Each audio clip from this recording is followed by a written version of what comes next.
The Fan Rochester, the sports leader, 95.7 FM and AM 950. The Fan Rochester, an Odyssey sports station.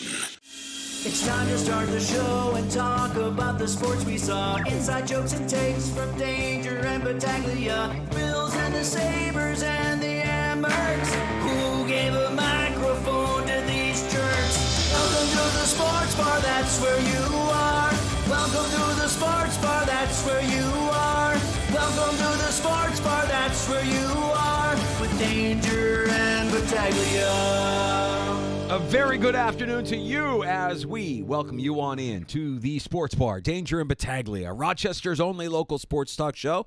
Thanks for joining us on Good Friday. However, you may be enjoying us at 95.7 FM, AM 950, the Fan Rochester, and the free-to-download Odyssey app. We've even got our YouTube channel up and streaming the show live now. That's the Fan Rochester on YouTube and on Twitch.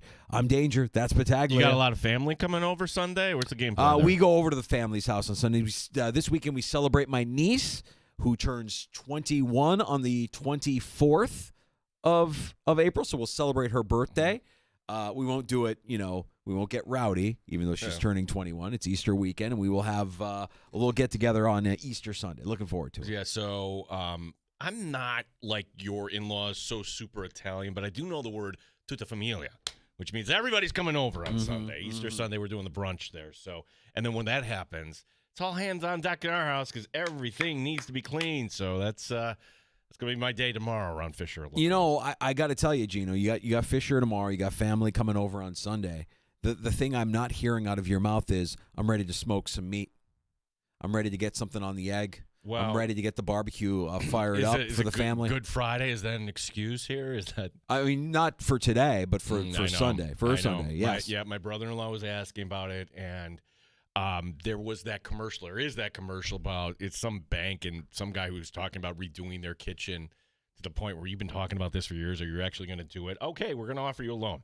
I've been talking about joining you in the egg land for however. Hey, and I say the egg because that was my weapon of choice. But anybody that knows how to smoke meats or use a smoker or get that thing fired up so they can do wings or you can do turkey or you can do brisket or you can do ribs, whatever it is, I've smoked tofu for my daughter who doesn't like to eat meat, and she loved it. Whatever it is, we got to get you on that thing. We got to get you out in the backyard on the deck doing some grilling, Gino. That's the satisfaction. That's what you could get. That's the satisfaction you get when you have the family come over. Well, just walking around a little bit today. Okay, it's overcast for anybody that's outside our area, but it's nice out. Otherwise, it's like, okay, you don't need a coat. It's a sign of better things to come. Sure. It gets you in that mindset.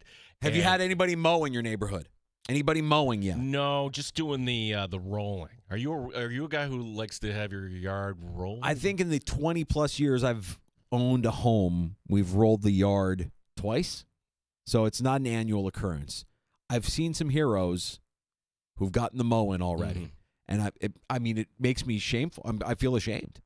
Should I have already gotten on the tractor and gotten a mow in? Should I got to cut down? Look, you should be ashamed that you're behind me because I went in, good client, Tuesday, Debbie Supply, got myself a new spreader. Ooh. And then did it last night. And because we're going to a little weed and feed? This is the time, buddy. Oh. What's the forecast this weekend? I have no more excuses. It's going to be a little rainy tomorrow. To what degree, I don't know. But that's what the time you want to put this down. Yeah, let it soak in. Yeah. That's some hot lawn talk here in the sports bar. Yeah. We're ready. We're ready. Yeah, we are true Xers talking about lawns and meat and hosting family. Guy stuff. You're like, wait a second, isn't this a sports show? Guy stuff. It's guy stuff. Yeah, we'll get to the sports. This is all good guy stuff. I saw my neighbor, dug out in his, tractor doing his yard. I'm like, yeah, okay, he's the first one. I went on a dad run the other morning. I saw a couple of houses on the dad run that had the deck down low, and they did a couple of passes. I'm like, okay, we're there. We've made it. Maybe you can put the snowblower away now. I don't want to jinx anything, but I think we can put the snowblower away now. Before we get to what's coming up on the show, and we do got a great show lined up today, here's something in progress, and I'm going to ask you a question. Right now, the Red Wings are trailing Worcester 11-10 8-0. Jesus. Yesterday, getting swept. In particular, the first game, they got no hit. First time the Red Wings have been no hit since Luis Heel no hit them a few years back. Wow. So my question to you: 3-14, the Red Wings are now destined for. I don't think they're going to come back from this one today. Do we really care though? I mean, honestly, like if this is other teams, it just as long as you go out and you have a beer, like if it's other teams in our area, like people are coming out for the Amerks, but if the Amerks were like Bridgeport, and Bridgeport was terrible this year, I just think that they've done a good job of insulating themselves from wins and losses over with the baseball. Well, team. here's where I'm going to be a little sympathetic to the Red Wings and really to baseball. In the month of April, baseball it sucks. Like it's too cold. It's too freaking cold to enjoy a baseball game. I have friends who went to the home opener and they were bundled up and they were, I got to still drink a beer at a baseball game. Well, yeah, but how enjoyable is it when you're freezing and you're bundled up watching a baseball game? I know that there's vibe. I know that there's atmosphere. I know that it's symbolic of something. But I think that for Major League Baseball, for minor league baseball, you're playing games in the Northeast in April. It's tough, man. That's not easy. It's not. Who was it that said that? It was a Cora that said that the cold in October is the same as the cold in April. It is not. No, Cora, the manager of the Red Sox, you don't complain about the weather in October. No. The weather in October, when it's not raining out, it's dry, it's crisp, it's a different type of air. This still makes you feel a little cold. And the thing is, Danger, we've had instances like in our history where the Red Wings wouldn't open up until the second week. Now that they want to play virtually the same number of games as the major leagues, baseball in March in Rochester and our part of the world it's difficult. Although, all that being said, even with a 3-win team on the field getting blasted today, baseball does remind us of all that was once good and could be again. See, I mark time with the Rochester Red Wings. There's 1984, Danger, and they lose 23-1 to the Tidewater Tides on opening day. Baseball, mark time. Baseball has marked the time. Yes, 1996, the first year of the new field, they won the Governor's Cup. You mark time with Rochester Red Wings baseball. The one constant through all the years has been baseball. Well, that's unfortunate for the Red Wings. Another day game tomorrow, I want to say, at Innovative Field. Yep. So, busy weekend because you got the Amerks tonight, and then you get the Nighthawks on Saturday. And if the Nighthawks win and one of two other teams lose, then the Nighthawks will get a home playoff game, which would be kind of cool. So, a lot happening. And then you got Easter Sunday, and the Wings are also home on Sunday.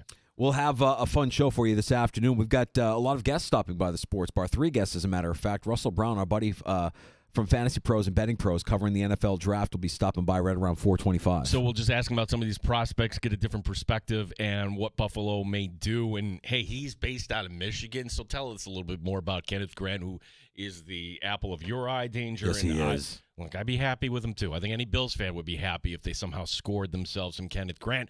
Or are there other options in round 2? He's our friend Russell Brown, now with Fantasy Pros and Betting Pros, coming up in the 4 o'clock hour. Andrew Mossbrooks is going to stop by here in less than 20 minutes. We'll get a preview of tonight's Fan Appreciation Night at Blue Cross Arena with Toronto coming in and the Amerks rounding out their regular season schedule and preparing for the postseason. Yeah, so we'll talk about that. By the way, the Amerks have announced dates. Now, we don't know who the opponent is going to be, but since the Amerks are the 2nd seed, they get to host. So game 1 is going to be Friday night. This is going to be the first round, not the play in the 4-5, the 2-3. So Friday night, week from tonight, and then game 2 is a week from Sunday. So there's going to be some time for the Amerks to do some selling. Maybe it's Syracuse, maybe it's going to be another team. We'll talk to Andrew Mossbrooks, and there's also a question I want to ask him too, because I do think the hockey community is so small, and you cross paths all the time. And this is one of those instances because Andrew, before coming to Rochester, how did he get the gig in Rochester? Well, he was down with the Sabres ECHL team, Cincinnati, and he was doing their play-by-play. And the guy who is the head coach / GM in Cincinnati when Andrew arrived just got named the new head coach at RIT, Matt Thomas. So, okay, what better guy after you're traveling with a guy for a whole year? I like that. All right, so we'll get into that with Andrew when he joins us here right around 3:25. And also joining us this afternoon, right around 4:05, Kevin Ostreicher from the Locked On Ravens podcast. Why are we talking to Kevin from the Locked On Ravens podcast? Well, because the last team that Tre'Davious White played for in 2024 was the Baltimore Ravens. And you use the term played for pretty loosely. I don't know that he got on the field all that much after the Ravens acquired him from the L.A. Rams. Actually, that's not true. Did he get on the field? Oh, yeah. You are you kidding me? I know he was inactive for a bunch of games with the Rams. He was good, apparently good. I'm not – this is Bill's film people, like Cover One pointing out things. And it wasn't against a bunch of nobodies. He's going up against Jalen Hurts. He's going up against the Chargers in the end. There's a pass breakup going up against Pickens. Now, he did get called for PI against Josh Allen, but that, I don't know, was that kind of questionable? We were really paying attention to Tre'Davious White down the stretch. Okay. I stopped paying attention to Tre'Davious White, admittedly, when he became inactive for the Rams. And when that started to happen, because early in the season in L.A., it was not good. No. He was not good for the Rams early in the season. He didn't get on the field for a handful of games. And I actually was surprised that a team still traded for him by the deadline, which the Ravens did.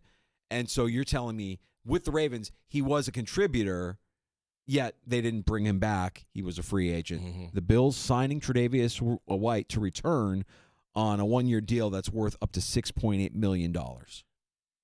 Let's kind of just say that would be the ultimate best case, because I got a text from our buddy Tim in San Diego. Why? I don't like this contract. I'm like, that's the best case scenario of hitting every incentive, and I've yet to see how this is laid out, but I would think unless if there's no signing bonus that tells you everything you need to know. If the agent didn't tell Adam Schefter how much the signing bonus was for, that would tell you everything to know. So it's all incentives. Right. That's in the base there. And again, it's under the, hey, you need 90 guys in camp. But and you might think I'm crazy for bringing this up, because I've heard this, I've read this. This doesn't mean that the Buffalo Bills are out of the market. Well, yeah, I think we all hope the Bills are going to bring in more competition at that. You're going to draft your future starter in round maybe 2. I think round 1, we'd like to see a defensive lineman, most people. But if it was round 1, great, whatever. It is last year with the wide receiver position, Danger. We're just going to take a lot of ass and throw it up against the wall and see what sticks. Oh, Mac Hollins stuck. Like, you have Dane Jackson, you have Tre'Davious White. James Bradbury hasn't signed. Maybe he will at some point. Again, you need 90 guys. But I'm just saying that if we get back to the Monday after the draft, how could the Buffalo Bills wait until round 5 to address the corner position? They've done this before. If they're true to their board and they don't think any of these guys are there, it would be mildly surprising. But if I told you, hey, should they draft a defensive lineman in the first round? Oh, yeah, they absolutely they should. Okay, 2 second-rounders, assuming they stay there. Oh, my gosh, this wide receiver was there. Not a surprise. Hey, they drafted a safety they think can compete someday with Taylor Rapp. What do you think? Hey, that's great. That's where we're at. I mean, it's not out of the realm that the Bills could ignore the corner position here. Right. Well, the the word that will be used is competition. Training camp is a competition. We want guys that want to come here and compete. They want to compete for a starting role. They want to compete for that playing time. It's a competition. And congratulations, Trey White. You're not part of that competition. Nothing's going to be guaranteed with this guy. And wherever they draft a corner, I would still say that my expectation would be that corner that they draft is your starter week 1. That's what I'm hoping for. This is so rare. I don't know of any instance, Danger, where Tre'Davious White is on the cap in 2 different ways, because they're still paying the dead money from originally letting him go or walk away to the Rams. If that was like the justification for the signing. Yeah, we're still paying for him in dead money anyways. Might as well bring him back and let him compete for a starting role, because he's out there and he's a free agent. I as soon as I saw it, I just said favor. I just view it as a favor. I mean, I feel like McDermott has his guys that he trusts, guys that he likes, guys that know his defense. Well, okay, but of everyone, This is the very first guy he drafted. For sure. This is a guy, Danger, that was all pro. Oh, but Gene, about the cycle of corner. I get all that. You don't need him necessarily to be a starter. Can he be one of the top 4 corners on this team? Yeah, I think the answer is yes. I think he could, yes. And if you're bringing him along to be kind of like that mentor, again, these guys are all alphas and they all want to play. Some of them don't want to be a mentor. Some of them don't want to educate the guy that's going to replace them or take away reps from them. Maybe Trey is different, and maybe Trey can be that example for a young player to come in or a young player that gets drafted. But my expectation would still be, if you were to ask me, is corner 2 on this roster today? I would still say no. I would hope not. And I would still say that whoever they draft needs to be opposite Christian Benford week 1. Trey White's a nice insurance policy if something doesn't go the way you anticipate it to go. And I just, like we saw with Josh Norman, like we've seen with AJ Klein, like we've seen just so many guys, Dean Marlowe, so many guys. If you're Sean McDermott, you have a type. When they brought back Mike Hyde, was anybody really surprised? No, he never got on the field. He was just strictly practice squad. But why even bother? Why even bother with brick glass in case of emergency? Well, I thought for sure, like, you're going to activate him week 18 and just at least see what he has. But to me, was that a favor? Was that, hey, we want to get you into coaching? I mean, if you are one of Sean McDermott's guys, you're in. You're in. You're in. It's the mob. And of course, Trey is one of his guys. Yes, he's the first draft pick of the regime, of the era. So, for nostalgic reasons, I know a lot of fans are happy they get to dust off their 27 and wear it on game days again. That's all good. But my expectations are real minimal for this signing as far as what Trey White can mean to the Buffalo Bills in 2025. I hope I'm wrong. I hope I'm pleasantly surprised. But my hope is that they're still going to draft a corner that can start opposite Benford week 1. I think also, and I got to be careful of the way I say this, but with Tre'Davious, it's just been my observation that when it comes to the mental part of the game, he's wired a little differently to the fact I think he's too hard on himself. Very emotional. I think that it spirals a little bit. His rookie season, he got beat by, no, I say this name today, and you'd be like, oh, come on, he's nobody. No, at the time it was very good. A.J. Green to the Bengals. Very much so. Yeah, Green beats him over the top, and White is despondent. Very next week, rookie season, comes back and takes the ball away right at the end. Interception against the Buccaneers. Yay, Bills win. Shout, dun, dun, dun, dun. Post game. I always remember this. He's still talking about the week before. Yeah.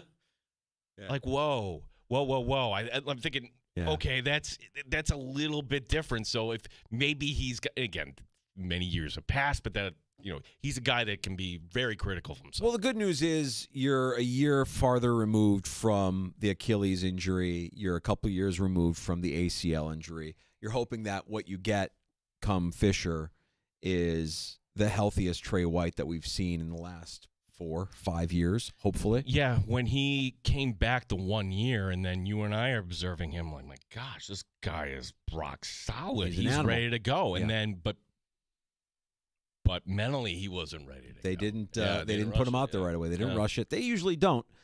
So that was the big signing for the Buffalo Bills, and kind of, off the radar moves here with a couple of players that they had futures deals with in Branson Dean and tight end Armani Rogers. Both were released by the team. Rogers with a non-football injury settlement, and then Dean released. Dean got a little bit of time on week 5 last year against the Texans. That was the only action of his career. Both of those futures players for the Bills have been released as well. So there you go. There's your big Bills news. We'll talk more NFL draft later on this afternoon when Russell Brown stops by, and we'll talk about some of these prospects that have made visits to Orchard Park, some of these names that we're going to become very familiar with over the course of the next few seasons as they become draft prospects to NFL superstars. Yeah. We do have time for your calls today, 866-4326, 866-4FAN. But, you might kind of wait a few minutes on that because we've got Andrew Mossbrooks. By the way, score update, 14-0. Fantastic. The Amerks. 17 hits. Oh, my gosh. And the thing is, you're locked in with the Nationals for 7 more years, 6 more years? Remind me. Yeah, it's not like the old days where you could switch out every 2 years if you wanted to. This is a long-term deal. The Amerks, on to brighter things. The Amerks fan appreciation night tonight at the Blue Cross Arena. Toronto, the opponent.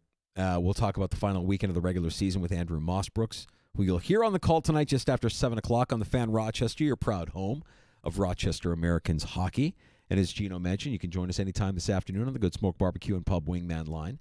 That number is 866-4FAN. Award-winning barbecue from Good Smoke Barbecue and Pub, 135 West Commercial Street in East Rochester. GoodSmokeBBQ.com. You're listening to the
Night tonight in the Flower City. Final home game of the regular season for the Amherst as Toronto, the opponents, the front end of the home and home. Andrew Mossbrook's joining us next year in the Sports Bar. Playoffs, by the way, for the Amherst Game 1 will be next Friday night in Blue Cross Arena.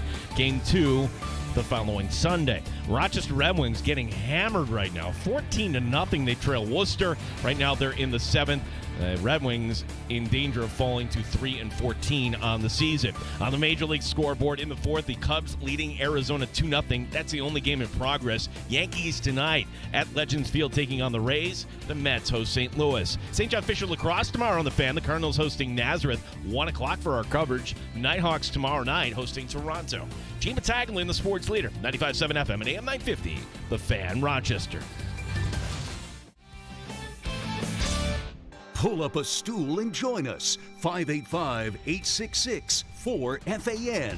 866-4326. The Sports Bar with Danger and Battaglia on the Sports Leader. 95.7 FM and AM 950, The Fan, Rochester. The crowd was incredible. Hopefully that's what's to come in playoffs. It's definitely a huge advantage. It's nice that this year also that we start game 1 and 2 here. Hopefully we can jump on them early and they, it looks like potentially we're playing Syracuse and they travel well there as well. It's been in past years, it's been a big advantage too. So I would expect nothing less. The fan base is great. The team's historic and been here for a long time and it shows, and I'm excited. The playoffs are obviously the best time, and the fans show up for it. Mason Yops, captain. Rochester Americans Fan Appreciation Night. You hear him talking about the fan support playoffs a week from tonight. Get underway at Blue Cross Arena. First, a couple of games against the Marlies tonight with Fan Appreciation Night. You'll be able to hear the action on the Fan Rochester. Don Stevens will have the call, along with our guest, Andrew Mossbrooks, joining us now in the Sports Bar. Big win on Wednesday night, Andrew, as they dispatch of Cleveland with the 4-1 win and kind of erase the stench of a 2-game losing streak there. A couple of 4-2 losses to Laval and Belleville here as the season winds down, and we are playoff bound. How you been, bud? I've been great, guys. It's awesome to always talk to you, and hopefully we're going to be talking to you guys a lot more down the stretch because I think this team, as we know, is playoff bound, but there's a different feeling in the air than there was I think the last couple of seasons, including the one where they went to the conference finals, because that one felt like more of a surprise. I think this year it feels like more of an expectation, not just to get back to the conference finals, but one step further. Yeah, last year, Andrew, it felt like, hey, you're on death row. Wow, how did they pull that out? And like everything after, it didn't. It was not meant to be against Syracuse. But you're right about that. But before we talk about what's coming up in the playoffs, we still have some business here. And we talked as we do every Tuesday to head coach Mike Leone, and it was a question like, okay, how do you manage these last 3 games? You're locked in as the second. You don't want to get into bad habits, but on the other hand, how do you manage this? And Andrew, it seems like some other guys kind of stepped up here in different opportunities. Your thoughts on what you saw against Cleveland on Wednesday and what fans could see here tonight? Could we see some different faces in the lineup? I was really impressed on Wednesday against Cleveland, and the Amherst all season have kind of, they're not scared of monsters, a little play on words. Like, truly, they dominated that team all year. They did it on Wednesday without Isak Roseanne, Noah Ostlund, and Consta Helenius. Over 100 points out of the lineup for Rochester, and they still pull out that 4-1 win. So I think everybody, you ask players that step up, guys, honestly, I think everybody's been at that next step throughout the year because I think, again, I mentioned the guys that were absent, Roseanne and Ostlund, they've been drivers of the offense. Brett Murray has stepped up with a career season. You've had the depth players who Michael Leone touched on this morning when I asked him kind of, who was maybe the surprise or the guys people weren't talking about the most this year. And he cited, Brendan Moore and Graham Slaggert and Josh Dunn, which is this de facto, he says fourth line. He doesn't really view lines like that. But if you look at it on paper, it's the fourth line listed. And all of those guys are double-digit goal totals. Everybody up and down here, the defense corps has been excellent at putting up points. They've also done a great job for shot suppression. The Amherst are a top 10 team in terms of allowing the fewest shots on goal in a game. And then when those shots do get through, you're going up against an MVP goaltender in Devin Levi, and another guy who, he flies under the radar, I think, is Felix Sandstrom, who has just been magnificent as the veteran backup role. And Andrew, he also mentioned to us when we talked to him on Tuesday that there's still some goals in play here for this team. They want to win as many games as they can win, obviously. But one thing that he mentioned was, and this is a lot of this is on the defense, a lot of this is on the play of Devin Levi, that I think for only the 5th time in franchise history they could finish with under 200 goals. Is that correct? Yeah, and that's pretty remarkable when you think about it. And obviously things have changed, and it's a 72-game season now. It used to be, more than that. But nonetheless, I mean, to be able to reach that feat, and they're in a really good spot. I'll tell you the truth. I'm not looking at the standings right now in the goals for column, but I believe the Amherst have given up, I want to say, 184. 85. Goals, I got it right in front of me. 185. Yeah. 185. I mean, listen, I'm literally knocking on wood as I'm talking to you guys that we don't give up 15 goals over the next 2 games, or we've got bigger problems to talk about. But, I think this team has put themselves in a really good position. And, that being one of the goals, I think the other goal danger is they want to get back to they did it Wednesday, but they want to continue to play this winning brand of hockey that Michael Leone talks about. And you guys touched on it, and we're asking, hey, who are some of the guys we might see in the lineup tonight? To tell you the truth, you're going to just see everybody that you've been seeing. And as a broadcaster and as a part of the media, I'll admit there's even moments that I've been sitting here, like Devin Levi's going to start tonight. And there's been moments where I'm like, we're not resting a lot of guys. But, at the same time, that's just not the MO of this team. You start resting guys. What happens if you put and let's just call it this for calling it, what happens if you put your B squad in and they lose the last 3 games of the season? You have to manufacture momentum again to get into a best of 5. And Leo has no interest in that. We're going to roll our guys. Wednesday we were short because, players were up with Buffalo, but we're rolling our team. Sure. Some guys, may get rest. I shouldn't sit here and act like nobody is. But, I mean, you look at Devin Levi. You guys said it. We went into this week knowing we were going to be in second. Devin Levi did not have to play a single game this week. And he wants to stay locked in. These other guys, Josh Dunn, who's just been an unbelievable all-round 200-foot player for the Amherst. I could be wrong. I don't think he's going to play 5 minutes tonight. I think he's going to do his usual 15 to 20-minute games. This team is, they recognize the momentum is there. It's an intangible, and they want to keep that rolling. And one more thing, I know I'm kind of rambling here, but, another thing that Leo did say today is that here's the difference between now versus weeks ago when you were trying to clinch playoffs. The end result, he said this morning, that is not the most important thing. And he flat out said, if we lose both these games with Toronto over the weekend, I'm not going to be panicking. All I want to know is that our guys are playing the right way. So if tonight's lineup feels like, hey, not all the stars are out there and you lose 2-1, he's going to be happy as long as you lost 2-1 playing the right way. It's all about identity right now and keeping and maintaining the consistency of that identity through this weekend and into the Calder Cup playoffs. Andrew Mossberg will be on the call with the Hall of Famer Don Stevens here tonight. And one of the interesting angles here, Andrew, is by the end of tonight, we can know who the Amherst are going to match up in the first round matchup as the Marlies, the opponent tonight. If you beat the Marlies, if the Crunch beat Utica, then congratulations, it's the Syracuse Crunch. It's a little bit of pick your poison, but if we're kind of looking ahead here just a little bit, and something would have to go wrong with Syracuse, they control their own destiny. But if it ends up being the Amherst and the Crunch again, and these are two teams that know each other very, very well, is there any trepidation that when you play each other so often, things kind of level out here? It's a good question. I don't know, to tell you the truth. I mean, I know that it's going to be a battle no matter who Rochester faces in this opening round. It's funny with Syracuse, right? Because if you look at the last 2 years, they have played each other, including playoffs, 17 times each. So 34 games since October of 2023 have been against the Crunch.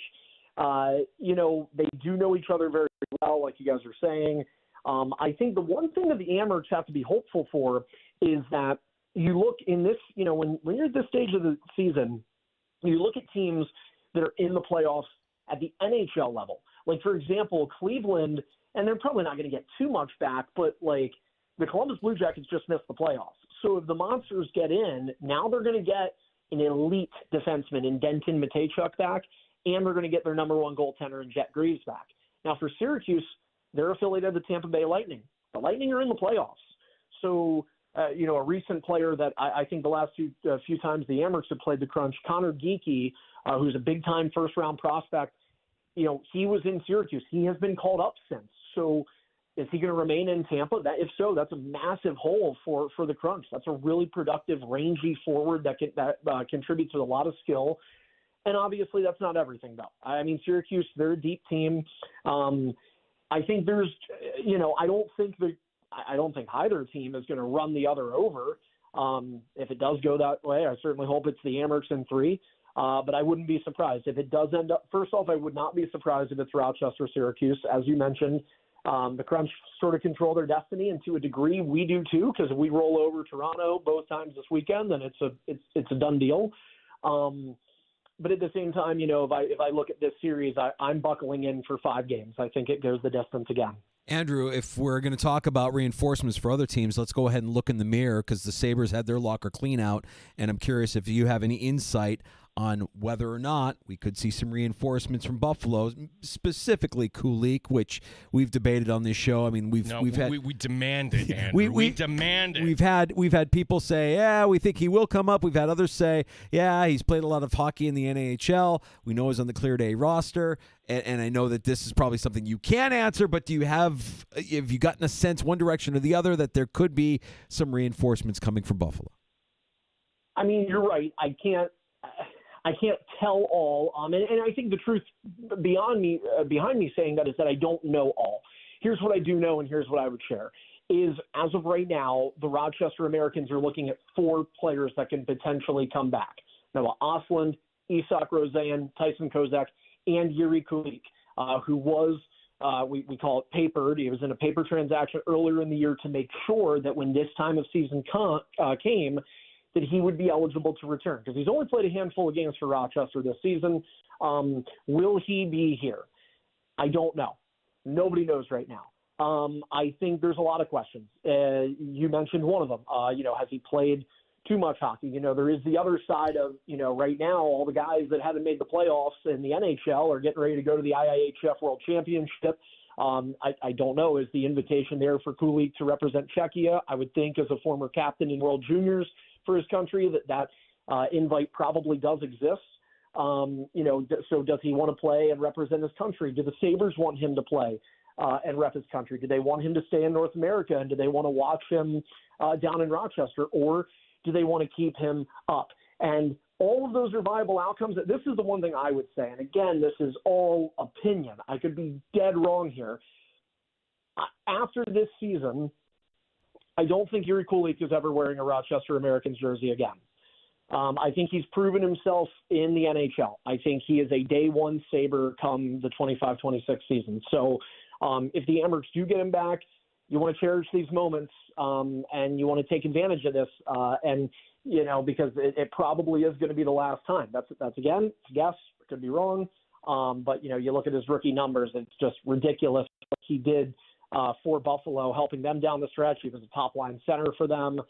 He would be a massive return to the Amerks, and that's the other thing. Like, when you do look at the reinforcements, I mean, if you look at if the playoffs started today, because the only team – and actually, I don't even think it matters, even if Belleville found its way to sneak in, and they are a story. It would be crazy if they did get in.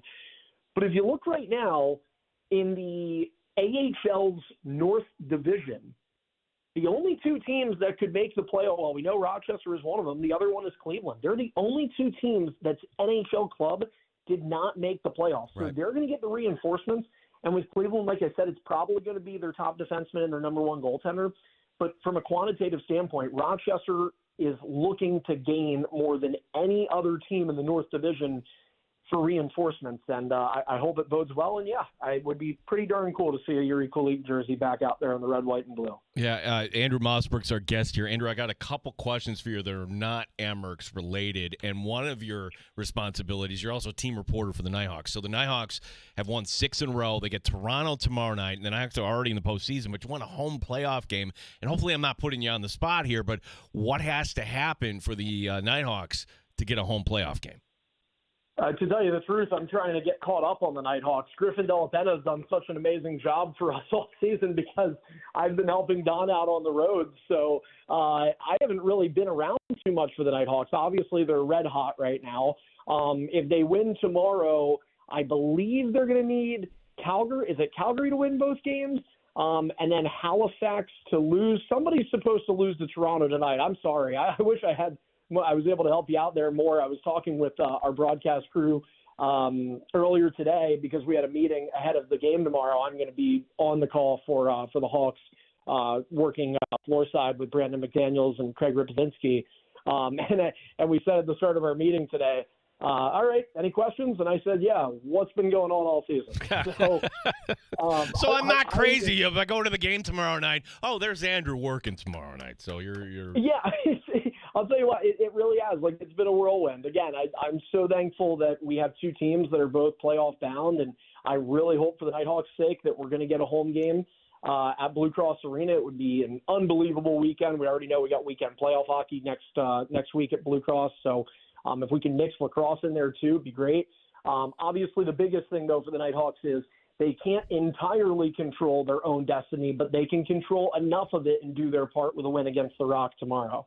And finally, and I made this comment earlier in the hour here, Andrew, like hockey is such a small community and paths cross so often. And RIT hired their new head coach. His name's Matt Thomas. He's still with Providence. And for RIT's sake, I hope the Bruins get bounced here real quick so he can, go right to work with the Tigers here. But my question is, because I'm looking through his background, oh, wait, he was in Cincinnati. Wait, that's when Mossbergs was in Cincinnati. What can you tell our audience about the new head coach of the RIT Tigers? Yeah, Gene. The thing is, Matt and I, or Tito, which is his nickname, Tito and I crossed paths for a very, very brief time.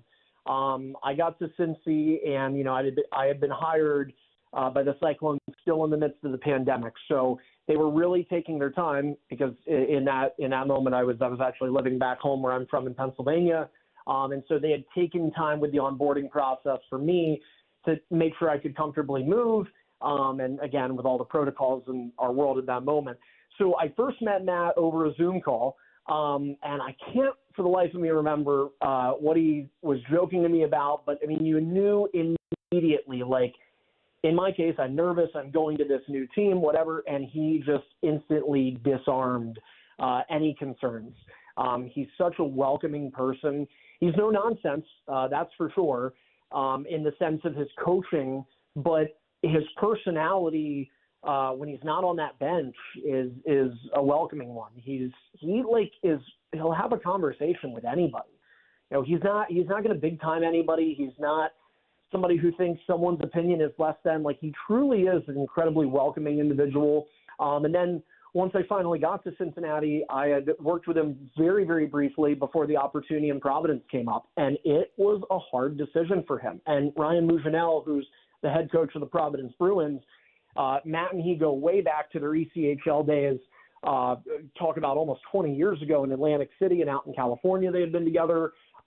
So for Matt, even though it seemed like a home run move, it was so tough for him because I know he, his wife Andrea, their two sons, they loved Cincinnati because of what they built. Because what Matt does is when he comes into a community, he immerses himself there. And so Matt Thomas, I think for RIT, first of all, it's an awesome hire.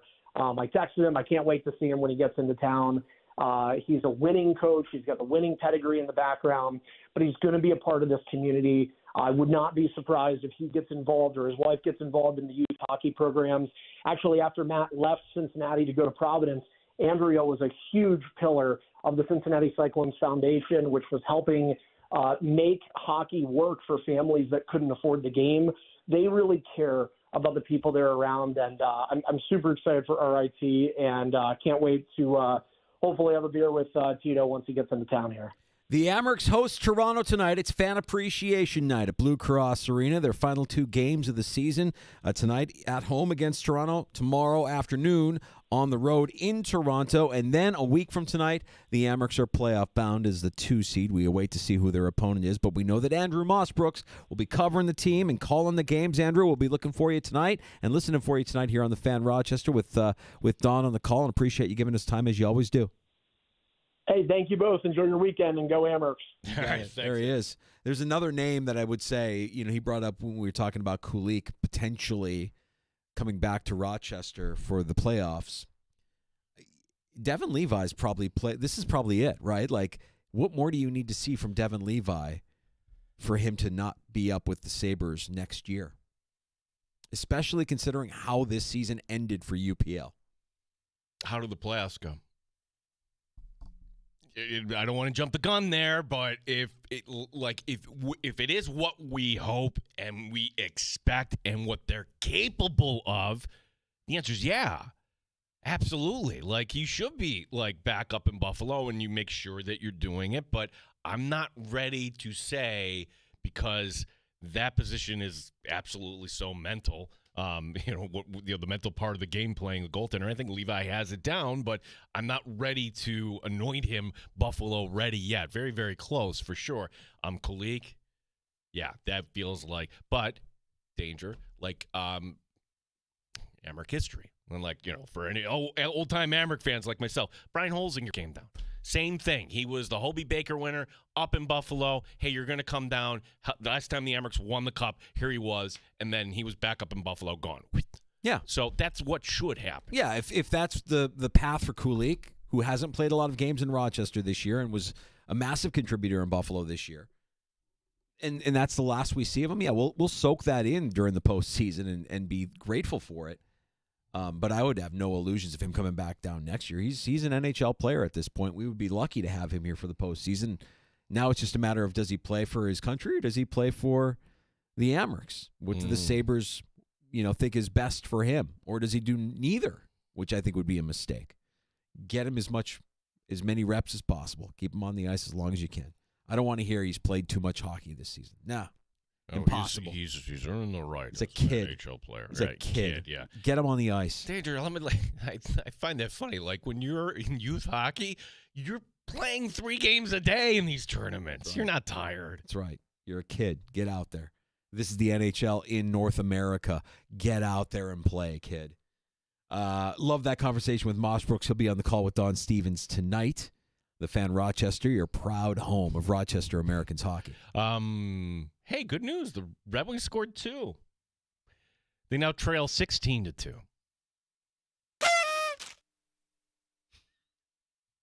Have you had the food at Innovative Field? It's fantastic. It's just really good ballpark food.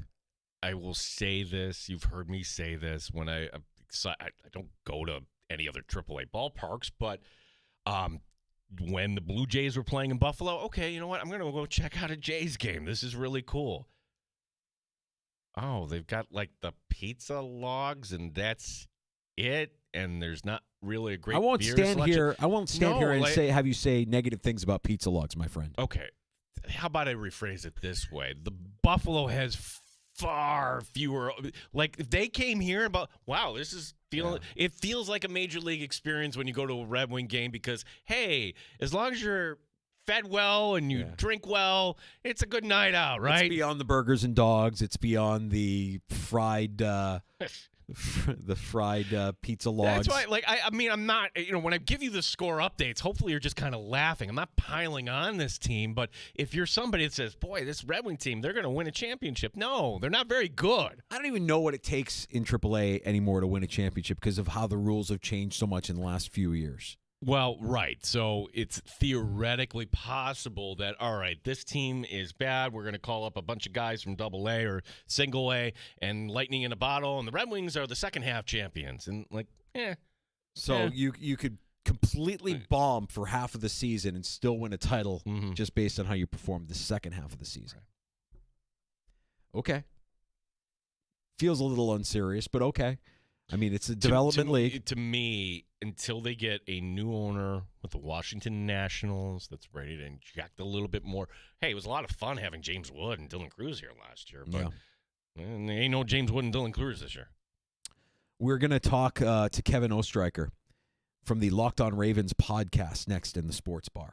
Why are we having Kevin on? Why are we talking to a guy who covers the Ravens? Well, with the Bills signing Trey White, how did he look in Baltimore down the stretch last year? We know he didn't look good in L.A., which led to him being traded from the Rams to the Ravens, and now he's a Buffalo Bill once again. So Ostreicher will give us his evaluation of Trey White from his time there in Baltimore. And he'll be joining us here just after 4 o'clock. We'll also be joined by Russell Brown in the 4 o'clock hour. He does NFL draft work for Fantasy Pros and Betting Pros, so we'll talk some NFL draft and Buffalo Bills with Russ. That's all coming up here in the next 30 to 40 minutes. Your calls are always welcome at 866-4FAN, 866-4326.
sports leader. 95.7 FM and AM 950. The Fan, Rochester.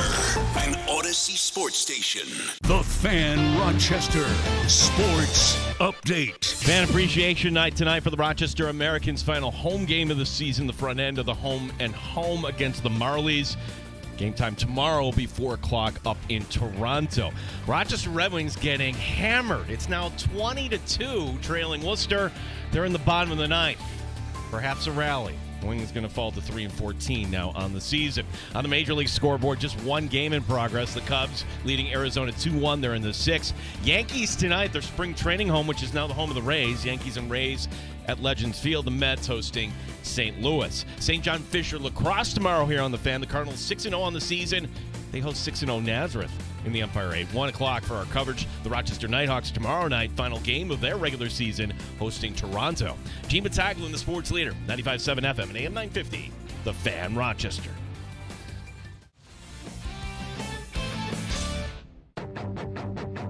The Sports Bar with Danger and Battaglia. Tre'Davious White, unbelievable! The NFL draft that's starting in 6 days from now. Trey Amos is the guy that I'm planting my flag in, is the corner that I want. Mike Danger. We are open to anything and attached to nothing. Gene Battaglia. I'm a cultured man. Oh, wow. What a catch we are. On a Good Friday. Lindy Ruff, career NHL win number 900. The Amerks host Toronto tonight at 7. NBA playoffs, NHL playoffs. Playoffs? You kidding me? Play-in tournament. After being ejected, Chisholm went to the clubhouse and tweeted, "Not even close." Patrick Corbin was bit on the ankle. He claims that there was venom in his body. Aaron Rodgers, you're the bum of the week again, bro. Case you didn't know. Box one bet. Box one bet! Box one bet! Box one bet! 95.7 FM and AM 950, The Fan, Rochester. Back in the sports bar, Danger and Battaglia. Great sports weekend ahead. Holiday weekend ahead. Family, friends, sports. A little bit of Bills news to talk about as well. We welcome in Kevin Ostreicher, the host of the Locked On Ravens podcast, our buddy, joining us to talk a little bit about this move that the Bills made here in the last 24 hours, Kevin, because last we saw a familiar face in Buffalo, Trey White. He was playing for the Baltimore Ravens in the divisional round against the Buffalo Bills. So welcome back into the sports bar, Kevin, and tell us, what was Trey White's game like down the stretch with the Ravens? Yeah, the Ravens ended up bringing him in from the Rams.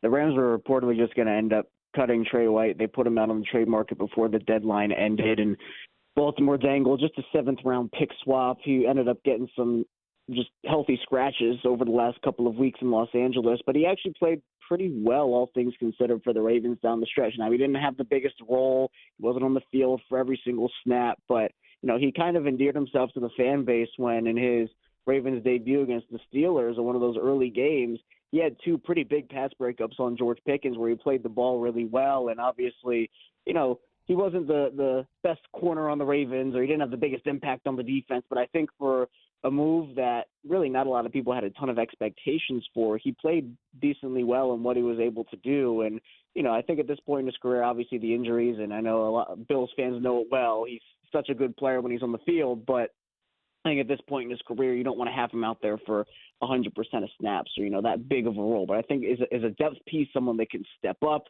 when called upon. He certainly did that with the Ravens. Yeah, the Bills had a corner, Rasul Douglas, and he was still out there, and we're wondering if the Bills were ever interested. My question is actually about the Ravens corners, because did they make an effort to re-sign Tre'Davious White as a depth piece here? Tell us a little bit about that position, why Trey ultimately chose to come back to Buffalo here. Yeah, so Baltimore has Marlon Humphrey and Nate Wiggins. Those are going to be their top two corners. They let Brandon Stevens walk to the Jets in the offseason, and there were actually calls to play Trey White over Brandon Stevens, who had a great 2023 but did not do well whatsoever in 2024. They signed Chidobe Awuzie from the Titans. The Titans ended up cutting him, and Baltimore got him on I think it was a minimum deal. So the reports that Trey White got up to $6.8 million from the Bills, I'm not sure what the base is or the incentives that could put it up, if they're likely to be earned or not likely to be earned for that. But maybe it just came down to the incentive part of it, where the Ravens weren't willing to go that high. Trey White saw an opportunity with the Bills to even get a little more playing time, because right now, if Trey White were to return to Baltimore, it probably would have been as the fourth, maybe even fifth corner. And so maybe Trey White just said, hey, you know what? Buffalo's familiar. It's he's had so many great memories there and has made so many big plays, and he gets a chance to go back to where it all began. And then he kind of sees Baltimore's situation. They go with Chidobe Awuzie, and he gets more opportunity both maybe on the field and money-wise from Buffalo. So it makes sense. A lot of people in Baltimore would have liked to see him back, but I think it makes sense when you talk about what the Ravens ended up doing and the move that they ended up making with Awuzie. I think they probably had to choose one or the other, Trey White or going outside of their organization and signing a vet, and Baltimore chose Awuzie, I think. So, Kev, the last time we had you on was before that divisional round game in Buffalo, and there were a couple of things that happened in that game, and there's another thing that happened after that game that I wanted to get your take on as well. First, from that game, and we all remember the Mark Andrews drop, and since then it feels like there's been a lot of chatter around whether or not Andrews will be a trade piece here, especially with the draft coming up next week. I'm curious about that move and that what that has meant for the Ravens here this offseason. And the other thing is, just to get your take on whether or not you were surprised to see the MVP come down the way it did, where it looked like Lamar was going to win the MVP, but it felt like down the stretch, no, Josh Allen ends up winning the MVP and kind of denying Lamar that third MVP. Yeah, let's start with Mark Andrews. The Buffalo game was bad for Mark, and you look at his playoff history, it really hasn't lived up to who he is as a regular season player, and that honestly kind of feels like the story of the Ravens over these last handful of seasons, which is we all know they're a great regular season team, but when it comes to the postseason, they've faltered in one way or the other. And so for Andrews, the Ravens have Isaiah Likely, who is waiting in the wings. And the Ravens tight end room, actually, they have Andrews, Likely, and Charlie Kolar. None of those guys have a contract beyond next season. They'll all be free agents after next season ends. So there's going to be a decision that has to be made. The Ravens let the $4 million roster bonus of Mark Andrews, they let it go through. So he's now on that bonus will not leave the Ravens books whether he stays or goes. So the cap savings for Andrews, if they were to trade him, go down from $11 million to $7 million. So a lot of people were talking about, well, if you're going to let that bonus vest, why not just trade him before it? But apparently he was available. Mike Garafolo's talked about it, how he and Dallas Goedert were both available right at the start of the new league year. The Ravens and Eagles didn't get what they want, so they pulled both of those guys back. In my opinion, I think Andrews probably stays, but there's a chance that he does get traded because, you see the tight end class, and there are some really quality players in the class at the position. But if Tyler Warren and Colson Loveland go before a team, let's say like the Chargers pick, and the Chargers are really hoping that Loveland falls to them, if the Chargers turn around to Baltimore and say, hey, we'll actually give you what you want, that could be incentive enough for the Ravens to move on from him. But I probably wouldn't trade him for anything less than a third rounder because the Ravens will probably get a fourth round comp pick, assuming that he does leave in the offseason. The Ravens will have to choose between them. I think they'll choose Isaiah Likely. Andrews has been a great player. He's still an elite tight end. I'm not letting that Buffalo game define his career, although it was very bad. And then in terms of the MVP, I thought that there were cases for both Lamar and Josh. Obviously, I thought that Lamar had the slight edge over Josh, but Josh was a guy that, if Lamar didn't have the year that he had, it would have been a runaway for Josh because his year was that historic. And, I'd said on my show and other shows multiple times that both guys were super deserving of the award. And I know the conversation got pretty heated about who was going to win it, who wasn't. It was a very intriguing conversation. But, with everything Josh did last year, all of the records that he broke, Lamar broke his too. But, I'm not going to, tear down one to prop up the other. I thought that both quarterbacks had incredible seasons, and while I thought Lamar was going to come down and win it, the fact that Josh won it didn't necessarily surprise me because I always account. Best here in the sports bar, Kevin. We had you on twice last year, right before the the playoff game, and then of course the Ravens whomping on the Bills on that Sunday night game, and both times. We asked you the question about this, we thought, Hall of Fame type of kicker who was having a really bad year. Justin Tucker now has much bigger problems, it seems like, than just missing kicks here. Has he played his last is he no longer going to be a Raven, in your opinion?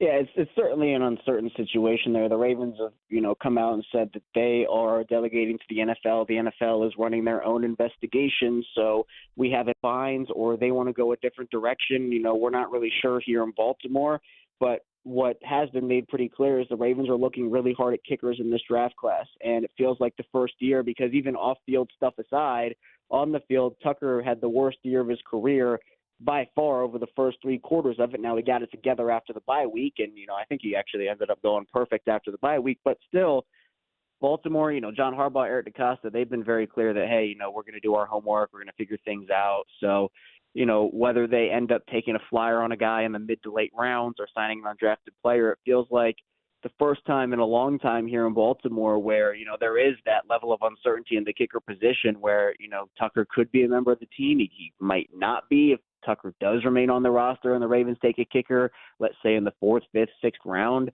Is that guy going to get cut and put on the practice squad? Are they going to keep 2 kickers? Because, again, off-field stuff aside, the year that Tucker had was pretty concerning in terms of what he was doing. It felt like he was in his head, and, whatever the reason for that was is we can discuss about it, whether it was he knew this stuff was coming off field or, he was in a rut on the field. But even adding this off-field stuff to it just, makes it a whole different situation. Kevin, you mentioned that they might be looking at kicker in the draft here coming up on Thursday night. What other needs are the Ravens looking to satisfy here with the upcoming draft? Yeah, and with a bunch of these teams at the back end of the draft, obviously Baltimore, Buffalo, Detroit, Kansas City, Philadelphia, there's a lot of freedom that those teams have in terms of whether they want to trade back in the draft. If there's a guy that falls into the early 20s and they really like that guy, could they move up? Baltimore signing Ronnie Stanley really gave them positional freedom, so they don't have a need that necessarily they have to get in the first round. There are a bunch of different positions they could go. A lot of people here are talking about defensive line, edge, offensive line is a possible option, corner, safety, and the Ravens are our best player available team. So, there are plenty of examples of that with a Kyle Hamilton, who the Ravens didn't need a safety at the time, but a player like that falls to you, you kind of take them and figure out the rest later. And with even last year, Nate Wiggins, Baltimore needed an offensive lineman. They lost 3 starters last offseason, but they didn't have a guy who they liked well enough with that 30th pick, so they decided to take the best corner on their board in Wiggins and then go back in the 2nd round and take Roger Rosengarten, and both those guys played pivotal roles for their team. So the Ravens have 11 picks this year. It's a lot of picks considering they didn't really lose a ton this offseason in terms of guys that had massive, massive roles on their team. So I could see them maybe trading up or even trading back and trying to consolidate some of those picks into maybe 2 top 100 picks or future draft capital for 2026. But right now, there are probably 15 different directions they could go, and especially with the way this draft class is, where there are a couple stars at the top, but then the star power kind of drops off. But there are quality guys who can get in this class on all 3 days. 1st through 4th rounds, I can see guys getting guys that can probably start in the NFL. So I'm excited for it because I think it's a draft class in terms of star power that we're not necessarily used to.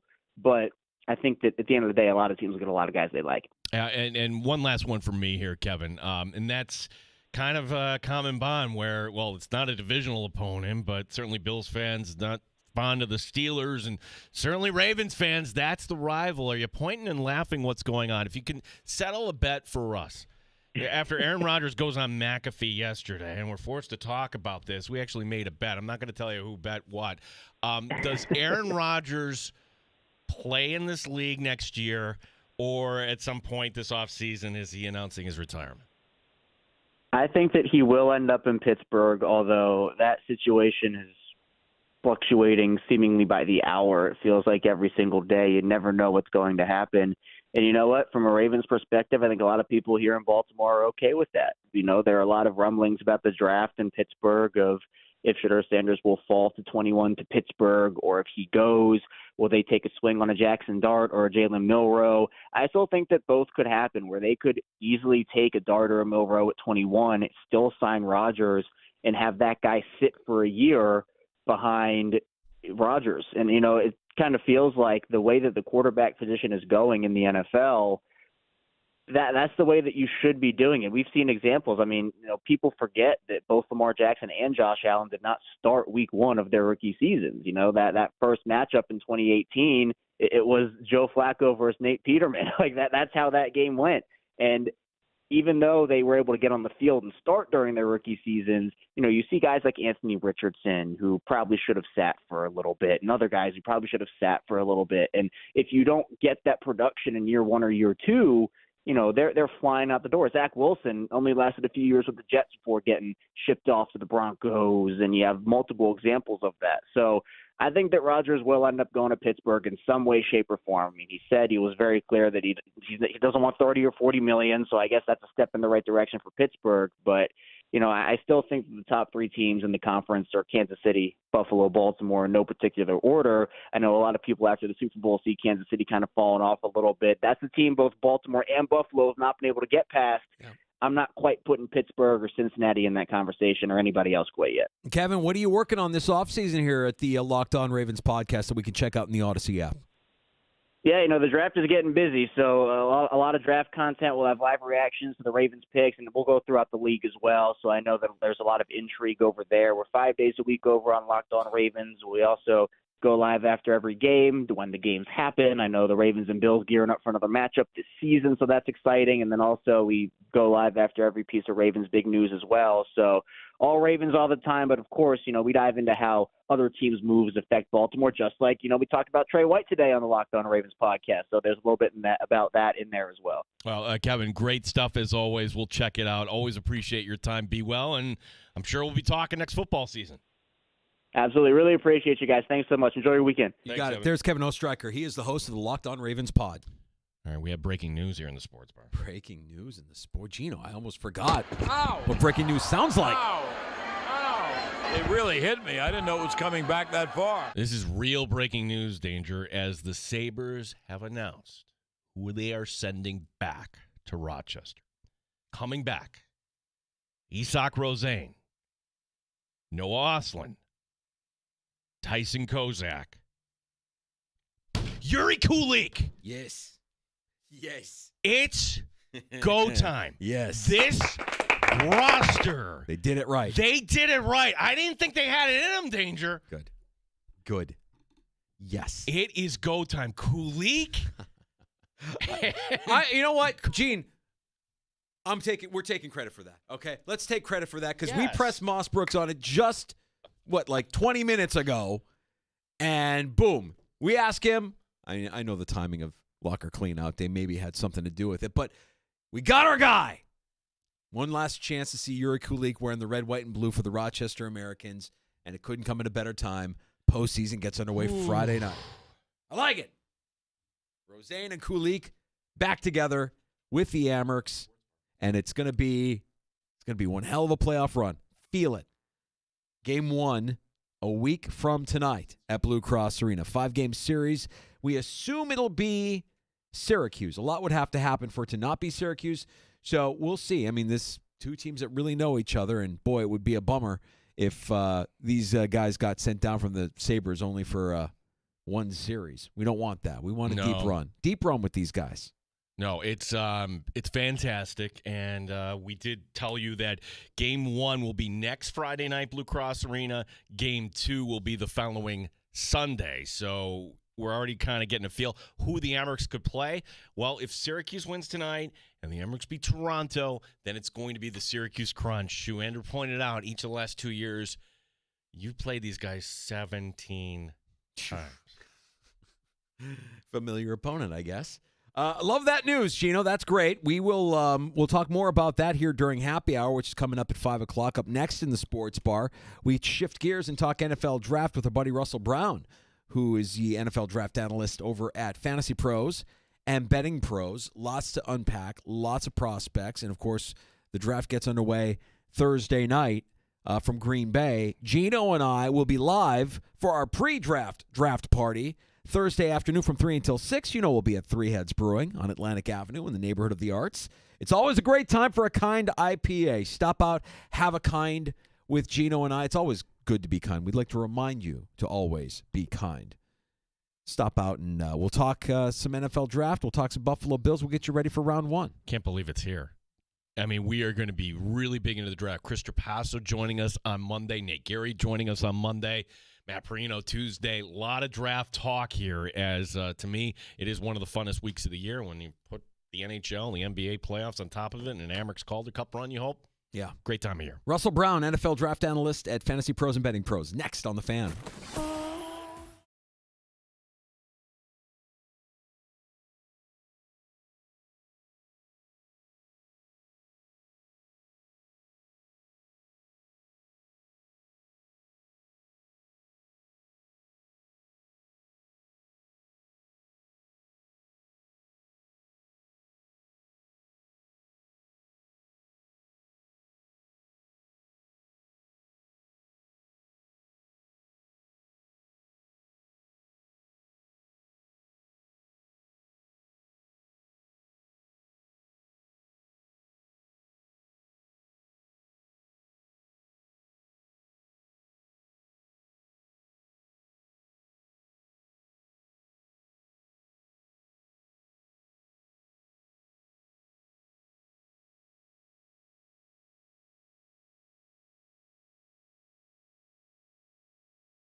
Sports Update. Some breaking news here for the Rochester Americans as Yuri Kulik indeed is coming back for the playoff push. The Sabres also today sending back Isak Rosén, Noah Ostlund, and Tyson Kozak. The final home game of the season for the Amerks tonight. Toronto is the opponent. Don Stevens, Andrew Mossbergs will have your call here beginning at 7 o'clock on The Fan. Rochester Red Wings scored 5 in the bottom of the ninth. Didn't matter much. The final ended up being Worcester 20. Wings 7, same two teams tomorrow afternoon. On the Major League scoreboard, Cubs leading Arizona 2-1. They're in the 6th. Yankees playing at Legend Field tonight against the Rays. The Mets hosting St. Louis. St. John Fisher Lacrosse tomorrow on The Fan. The Cardinals hosting Nazareth, 1 o'clock for our coverage. Rochester Nighthawks tomorrow night hosting Toronto. Gene Battaglin, the sports leader, 95.7 FM and AM 950, The Fan, Rochester.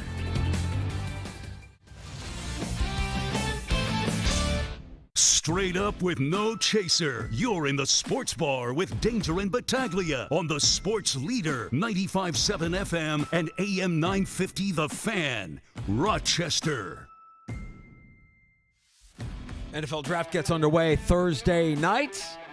Who will the Buffalo Bills select? What will their maneuvering be on draft night? We'll talk to Russell Brown now, NFL draft analyst at Fantasy Pros and Betting Pros.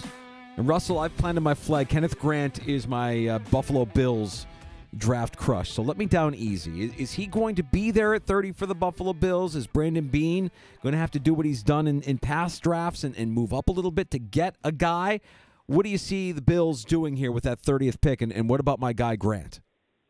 Well, starting with Grant, he could be there for sure. Obviously, you got to keep tabs on what do the Baltimore Ravens do? They've had a trend over the years of drafting Michigan players, not necessarily in the first round, but they've had a connection there over the years for obvious reasons. But obviously with Jim Harbaugh now with the Los Angeles Chargers, does he have any interest in bringing in a player like Kenneth Grant, who he's very familiar with?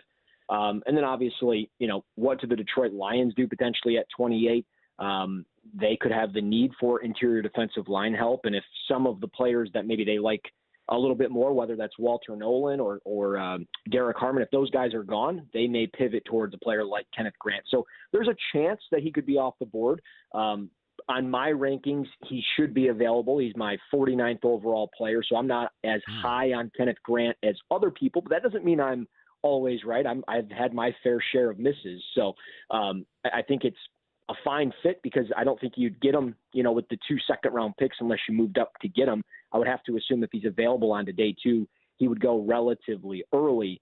But ultimately, I still lean towards drafting a corner if I'm the Buffalo Bills. Every time that I look at their depth chart, even with the signing of Trey White, I still think getting a potential number 1 corner down the road or a true number 2 corner is what this team needs to do. And I'm completely sold on Trey Amos out of Ole Miss. He's my 20th ranked player.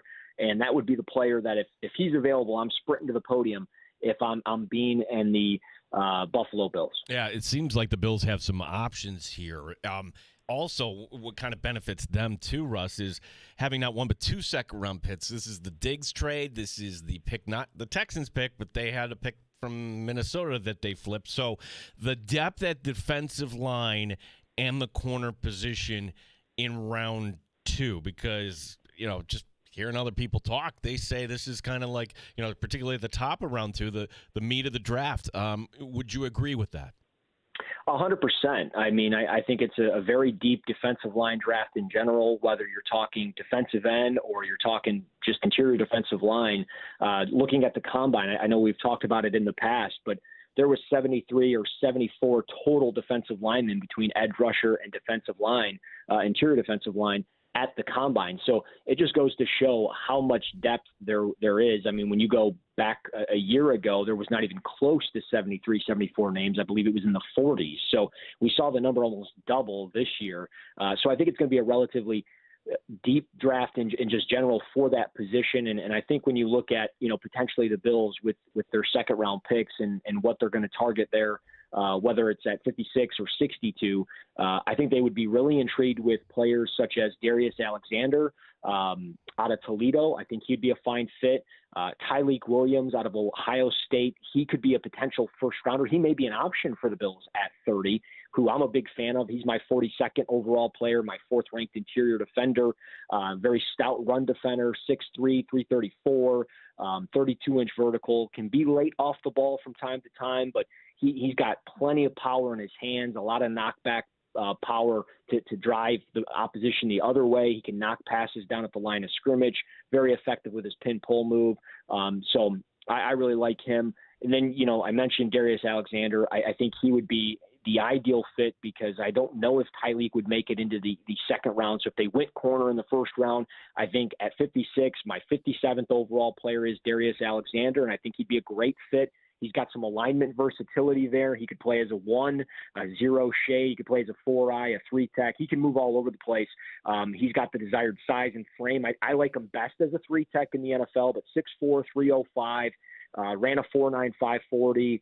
I think there's some lateral quickness issues with his game. He doesn't always spark step the way that you would like, or cross face, if you will. But he does have, an effective push-pull move, a rip move. I really like when he kind of long arms and extends and locks out the opposition and then rips underneath. So there's a lot of juice there. And if they pivot away from those two guys, just another player real quick, Alfred Collins out of Texas. If he can tie it all together, he needs a little bit of refinement, but he's got the pass rush moves. He's just got to bring it all together, whether it's in the run or in the pass. If he can put it all together, Alfred Collins could be a very sneaky pick on day 2 of the draft for the Buffalo Bills. Russ, we'll hear every team say that they never want to draft out of necessity, that they're always going to take the best player available. And with that in mind, if the Bills are sitting there at 30, would you be shocked if the best player available for Brandon Beane at 30 could be something other than a corner or other than a defensive lineman, maybe a wide receiver, maybe a safety at 30? Yeah, I think a safety is very interesting. I don't think it'll be Malachi Starks. I think he'll be gone. For me, he's a top 5 player in this draft on my board. I love Malachi Starks. I think he's kind of got prospect fatigue at this point. I think a lot of people are overlooking him. So if he ended up being there, I think it's one of those positions where you kind of just sprint to the podium. You take him because you can play him, I think, in multiple spots. He can play as a nickel. He can play as a free safety, whether it's single high or he can play split safety. He can be the kind of that robber, that buzz down defender, and play maybe that strong safety, box safety role if they were looking for something like that. I think wide receiver is really interesting, though, and I'm glad you mentioned it because I think I really like what they've done up to this point with signing, Khalil Shakir, bringing in Josh Palmer. I know they drafted Keon Coleman, but if you just wanted to add one more piece just in case, because Curtis Samuel, maybe he's a little unreliable and you don't know what you got with other guys, I really think Luther Burden is intriguing, and I think he's one of the more overlooked prospects in this draft. He ended up being my number 2 wide receiver, my 12th ranked player in this draft. I think the burst after the catch with him is incredible. You look at his combine workout, it's just very simple for folks. Go to YouTube, search his combine. It's like 2 minutes long. Nobody talked about how fantastic it was. He ran that gauntlet drill in line, body control. The burst, like I mentioned, after the catch is so impressive, maybe the best in the class. And I know a lot of people like fantasy analysts and things like that will say, well, the data suggests he's only a screen receiver. He's only going to catch slot fades and those types of things. Well, it's not his fault with the way he was deployed in a poor Missouri offense. They come out in full house formations and he's in the backfield. It makes zero sense. He's just doing what's asked of him. And I think he's a player that's going to be better as a pro than he was in college. He's got 4.4 speed. I think he's got the size, 6 foot, 205. There's plenty to like with Luther Burden. And if he was there, I think at 30, that's one of those where you're like, hey, we got 2 second-round picks. We can fill depth at corner and defensive line. We can even double dip, into day 3. We take a premier player like this. He could really provide a lot of upside for Josh Allen in that offense. There are 2 players that, both with different stories entering this draft. And everybody's got a story. Our guest is Russell Brown. The Texas wide receivers. So Golden is a player that, will I would think, contribute right away. But some had Isaiah Bond as a top 10 wide receiver in the draft, even though there were concerns at the time. And now you've got this other story that we don't know what to make of it. So your thoughts on these 2 receivers? Let's start with Bond here as far as, all right, does that hurt his draft stock? How does this all kind of play out? Yeah, I think it really does hurt his draft stock. I think he could still get drafted, but there's going to be a lot of hesitation with teams. I mean, there was conversations of like, hey, 5'11", 180, 4.4 speed. This guy's going to go somewhere on day 2 because there's a lot of juice there, right? He shows it on tape. He's got great burst after the catch. He's a guy that can run vertical, play inside, outside, probably more of a slot in the NFL, but he's got that versatility. I had heard at the Combine at a dinner that he had some off-the-field stuff, and that was really alarming, and that was one of those things where it was like, I knew there was some stuff behind the scenes, and I couldn't comment on it, and it was one of those where I was very hesitant. That's why I didn't even really bother watching his tape, because I just didn't think he was going to be a guy that – I mean, I watched him, but I wasn't going to go deep into his tape because I just had a feeling that some of this stuff was going to come out, and it's coming out at kind of a poor time, obviously, but you got to clean some stuff up off the field for me to be like, okay, I'm confident in evaluating you. And if I'm a team, I feel the same way. I got to clear up a lot of this off the field stuff. So I think he's going to hang around a little bit later than expected on draft day next week, but I think he'll still get drafted. Somebody's going to roll the dice. There's a lot of teams out there with plenty of capital. So he's intriguing. You mentioned Matthew Golden, and I don't want anybody thinking I'm bashing on either one of these Texas receivers, but Matthew Golden's just an odd evaluation at 5'11", 191. He ran a 4.29, but there's a lot of people out there saying he was a lot slower than that, which on tape he is a lot slower than that. He does not play the same way he tested, and play speed and track speed are two different things, no doubt about it. He has a lot of good burst and juice after the catch, but the drop rate is a bit of a concern throughout the course of his career. It improved this past year. He does make some great catches along the sideline, great body control, but he doesn't sink his hips consistently enough on certain routes. He kind of tends to drift more than, really sink and plant and go off his jab step and those types of things. So I think he's one of those guys that you're taking him in the first round.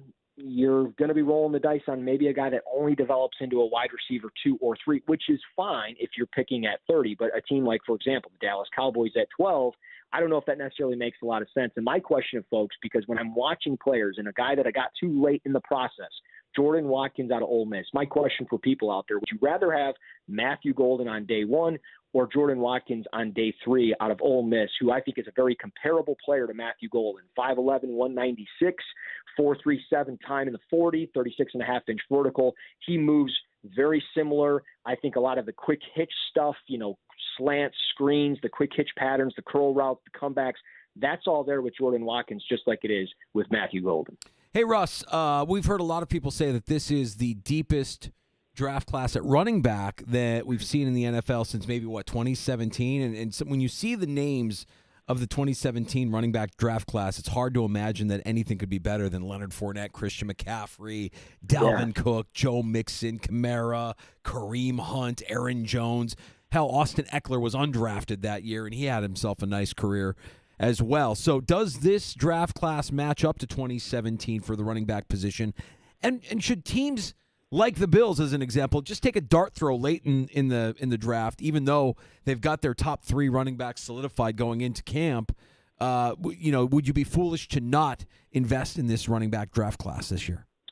Yeah, I think it's funny. I did a mock draft yesterday on Cover One with Anthony Prohaska. We did a Bills centric mock draft, 7 rounds, and late in the draft as we were kind of wrapping it up, I kept kind of pushing it later in that draft in the 6th round. I'm like, hey, let's just draft the running back. Let's throw a dart. We didn't end up doing it, but I think that the Bills should, because you want to get insurance and make sure, in case things fall apart and you can't get a deal done with James Cook, you got a little bit of insurance here. And I think there's plenty of guys that are starting caliber backs. I mean, and that kind of carries me into the next part of your question of yes, I do think this is a very good draft class for running backs. I think it can match up with previous classes, like you mentioned with Leonard Fournette and Christian McCaffrey, because at the very top, Ashton Genty is a guy that, to me, he's top 3 player in this draft. He's a home run hitter. He's got great contact balance. You just see him. He's yoked up.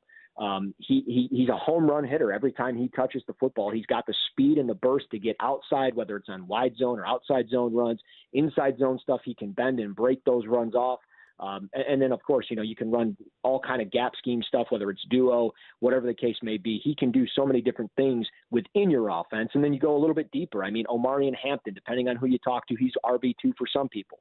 Not for me, it's Caleb Johnson. I love Caleb Johnson's game in a zone offense. I know he's not overly fast. He ran a 4.57 40, but this is a guy that's got build-up speed and burst to the second level, and when you have that, you're dangerous in the NFL.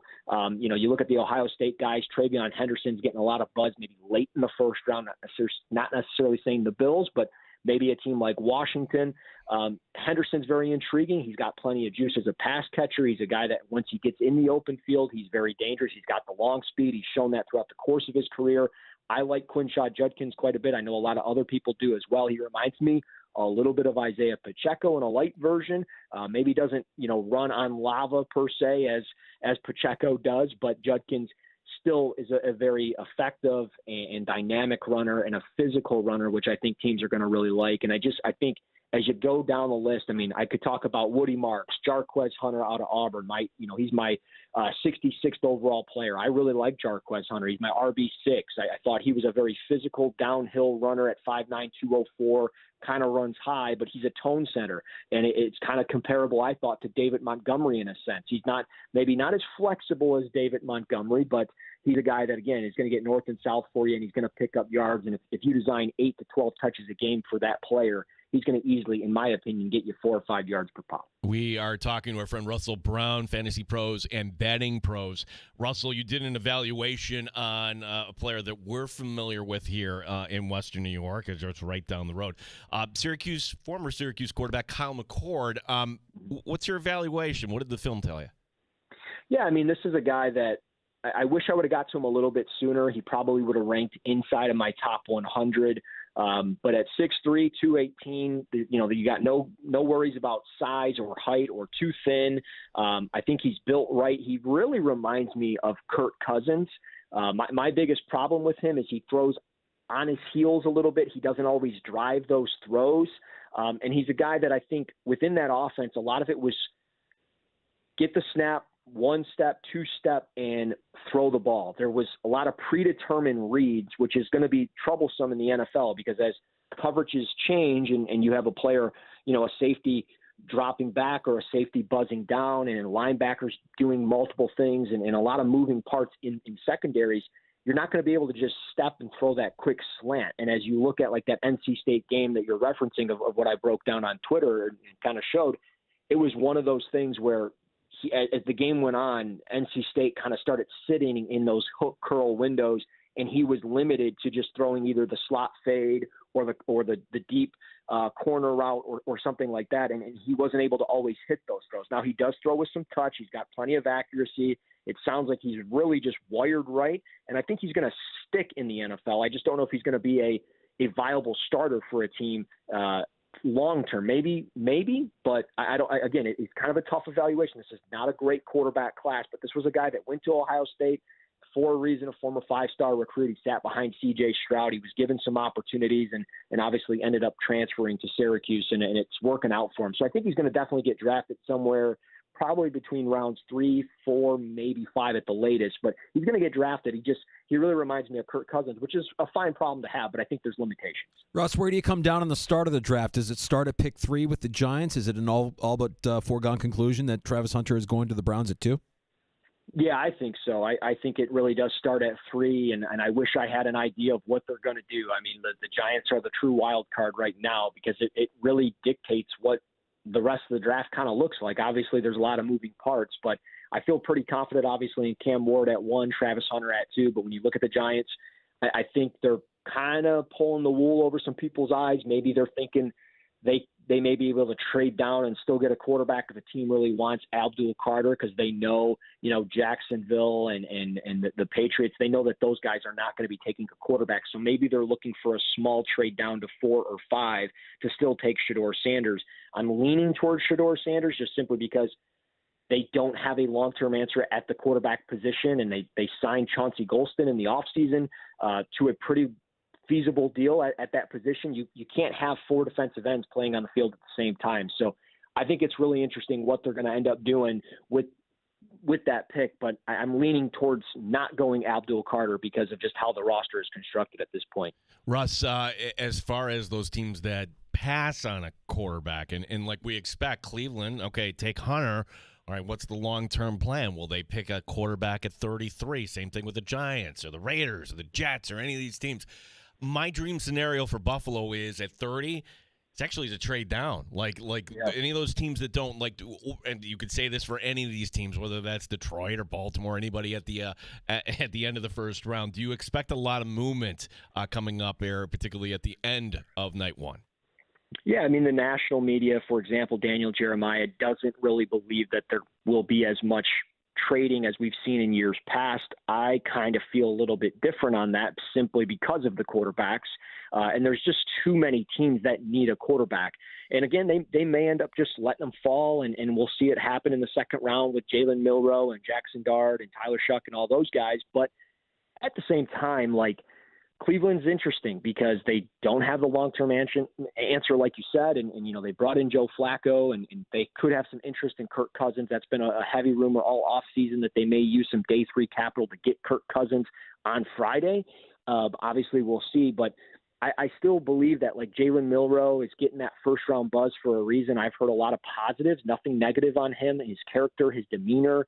There's been a lot of buzz in the last couple of days about how he's just a weapon with the football and teams cannot deny his speed. And I think Andrew Berry, the Browns general manager, he made a really kind of just eye-opening comment about Jalen Milroe. He said he's faster than Lamar Jackson, and he just made a lot of eye-opening things regarding Jalen Milroe. And I don't know if he's blowing smoke just to make somebody go up and take him so one of his guys fall.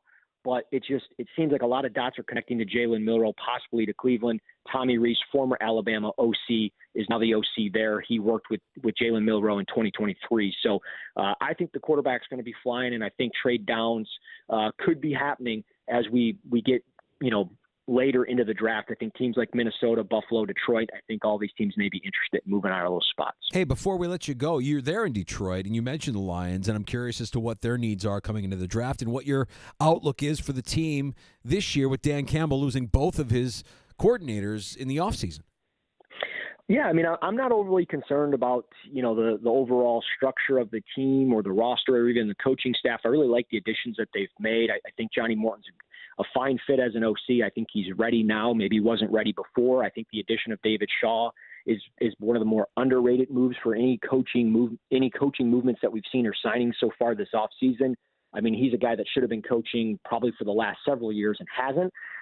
So I like that move quite a bit. And I think overall, I mean, defensive line is a big area of need on the depth chart as far as what everybody's projecting, and even myself. But they do have quite a bit of depth there as far as numbers. So they can't have, 15 defensive linemen going into camp. They're going to have to clean this up a little bit. They're going to go with 8, 9, maybe 10 guys there because we all know they only have a 53-man roster. So it's going to get really interesting on what they end up doing. I think there's a lot of, buzz and love for Derek Harmon, who's a Metro Detroit kid. He played in Detroit in high school, but I listen to the comments, and I know my answer is a little long here, but I'm listening to the comments of Brad Holmes and Dan Campbell all offseason, owners meeting, and even the other day, Brad Holmes talked with the media, and like they said, they want to get younger at wide receiver. They get asked about paying Jameson Williams, and they admit that the wide receiver position is expensive. So I just wonder, are they the sneaky team that kind of goes up and gets a Luther Burden, a Tet McMillan, a Mecca Abuke? Do they do something like that and surprise everybody with the pass catcher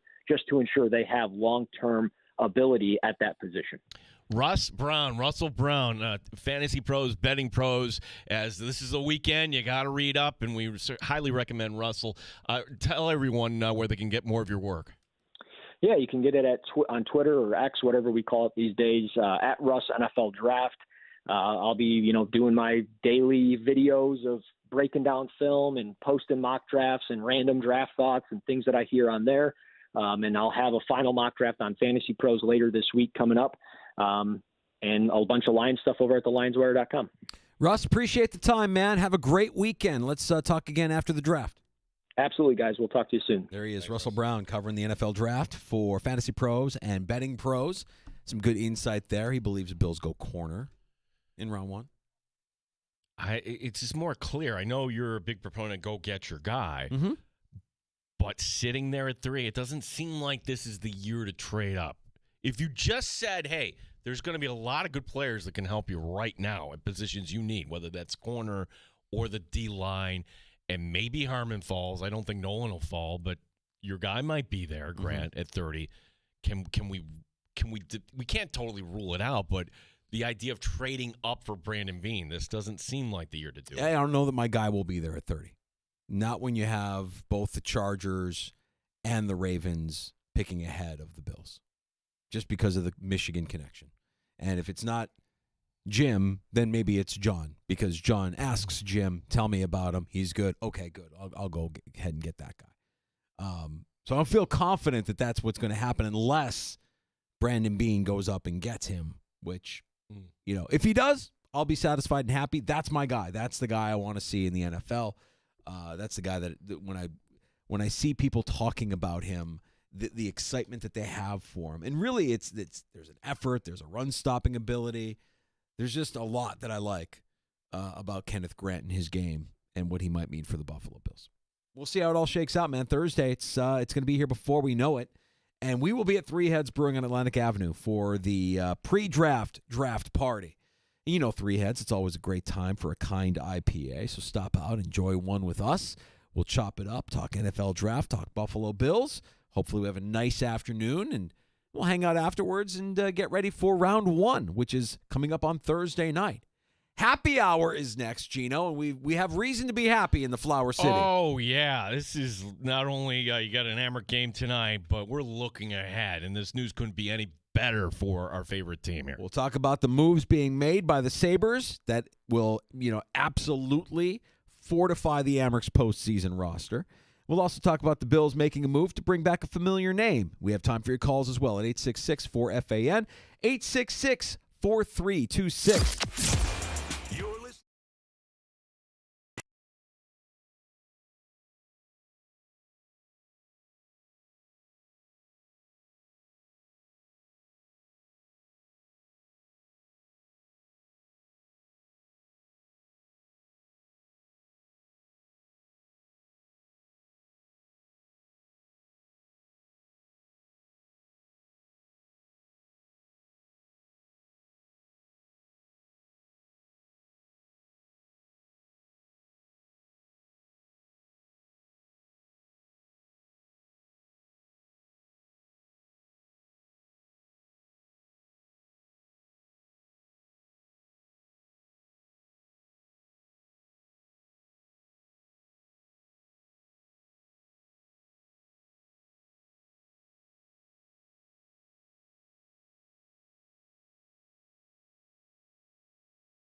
Rochester and streaming online and in the Odyssey app at The Fan Rochester. The sports leader, 95.7 FM and AM 950. The Fan Rochester, an Odyssey sports station. The Fan Rochester Sports Update. The reinforcements coming for the Rochester Americans as the Sabre season has wrapped up, coming down for the playoff run. Yuri Kulik, Isaac Rosane, Noah Oslin, and Tyson Kozak. Hockey tonight in the Flower City. Final home game of the regular season. The front end of the home and home. Toronto, the opponent. Don Stevens, Andrew Mossbrooks will have your call beginning at 7 here on The Fan. Rochester Red Wings, this is not their afternoon. They fall to Worcester 20-7 the final. Same two teams tomorrow at Innovative Field. On the Major League scoreboard, Arizona has put up 7 in the 8th inning, taking an 8-7 lead at Wrigley against the Cubs. Yankees tonight playing at Legends Field against the Rays. The Mets hosting St. Louis. St. John Fisher Lacrosse tomorrow. The Cardinals hosting Nazareth. Both teams 6-0 in the Empire 8. 1 o'clock for our coverage. Gene Battaglin, the sports leader. The Fan Rochester.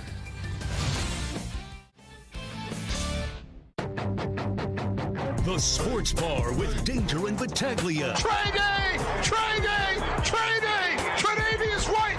Unbelievable! The NFL draft that's starting in 6 days from now. Trey Amos is the guy that I'm planting my flag in, is the corner that I want. Mike Danger. We are open to anything and attached to nothing. Gene Battaglia. I'm a cultured man. Oh, wow. What a catch we are. On a Good Friday. Lindy Ruff, career NHL win number 900. The Amerks host Toronto tonight at 7. NBA playoffs, NHL playoffs. Playoffs? You kidding me? Play-in tournament. After being ejected, Chisholm went to the clubhouse and tweeted, "Not even close." Patrick Corbin was bit on the ankle. He claims that there was venom in his body. Aaron Rodgers, you're the bum of the week again, bro. Case you didn't know. Box one bet. Box one bet! Box one bet! Box one bet! 95.7 FM and AM 950. The Fan Rochester. We'll go ahead and add Russell Brown to the growing list of draft analysts that we've talked to this week that like Trey Amos, corner out of Ole Miss, to the Buffalo Bills come Thursday night. We'll get into the Bills' moves. NFL draft just a few days away.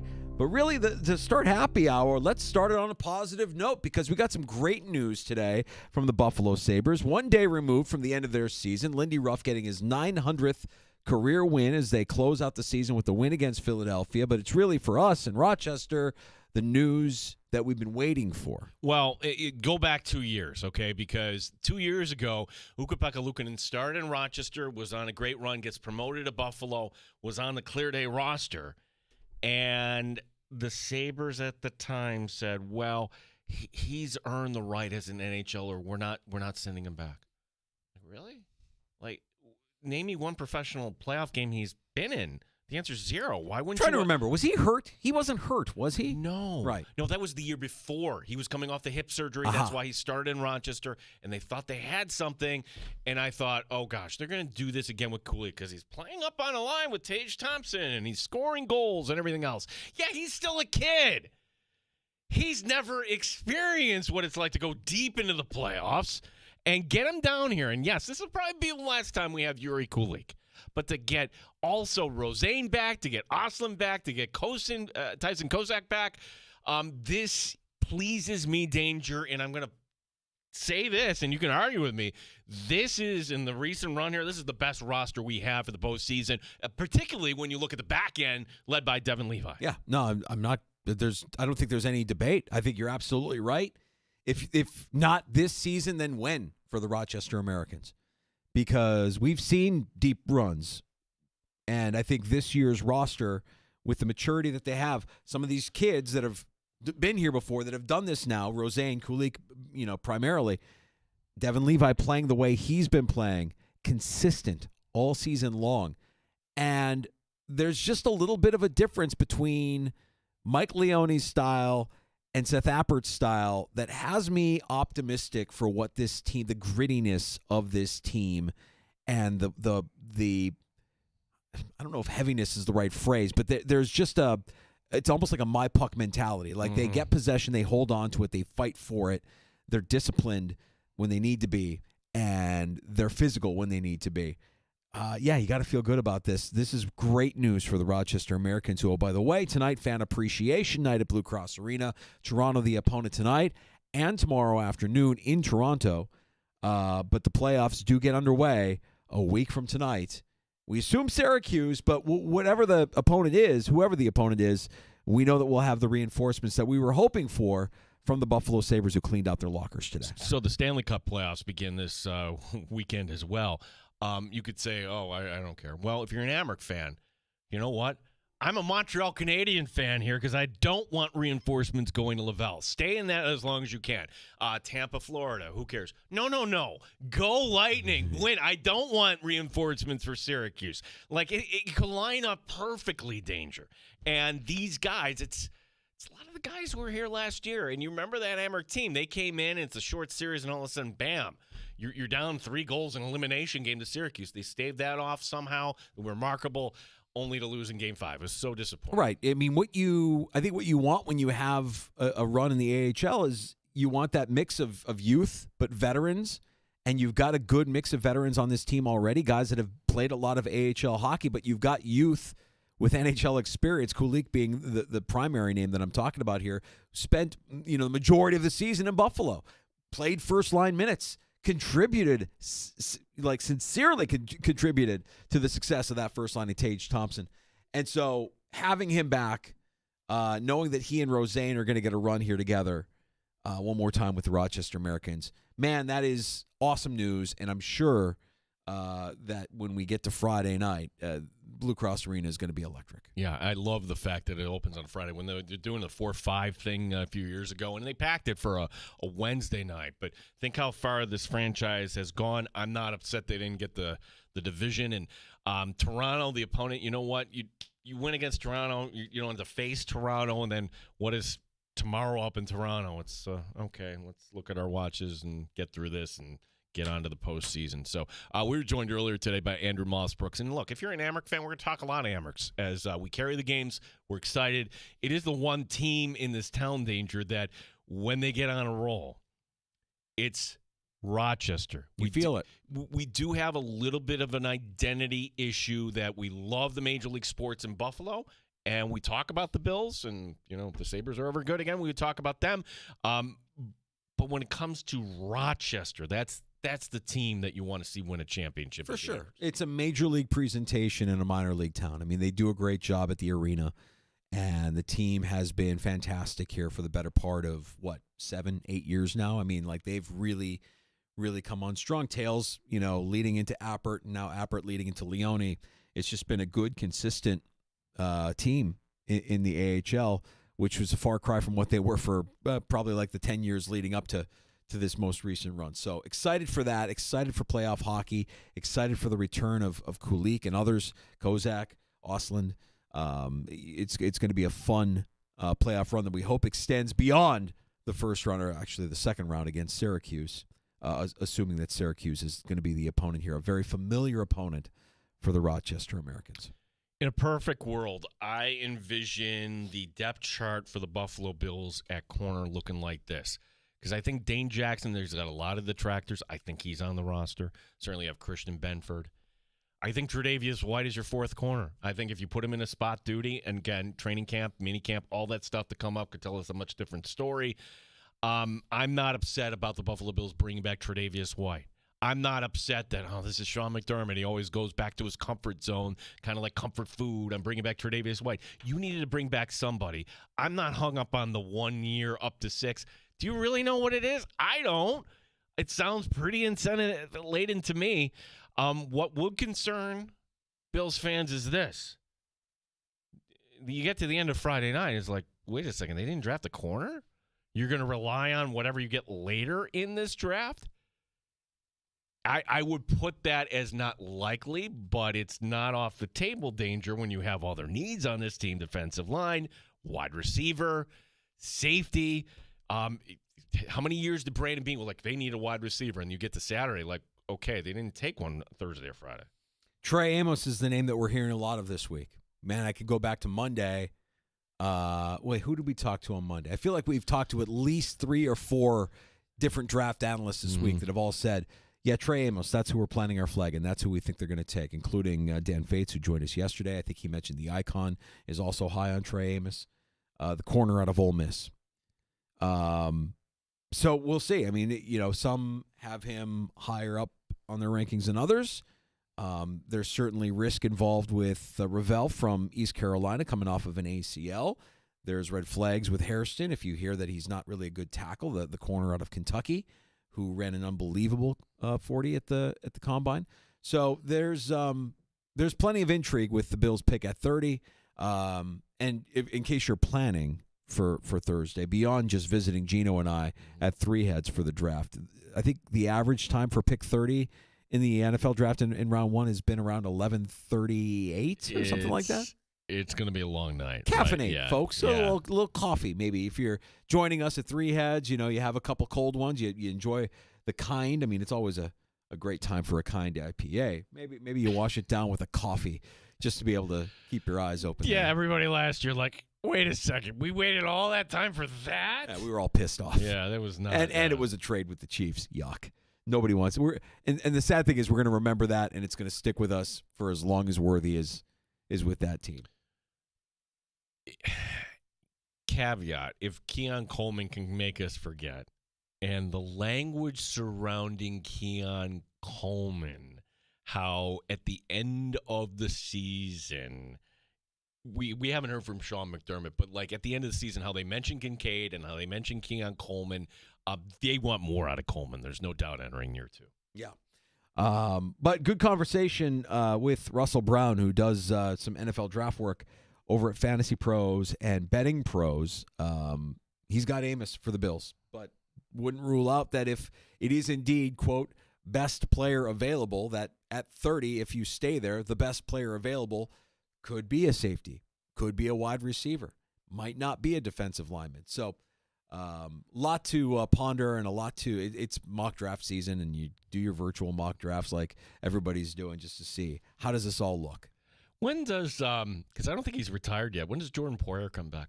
Boy, here we go. I mean, Micah Hyde came back.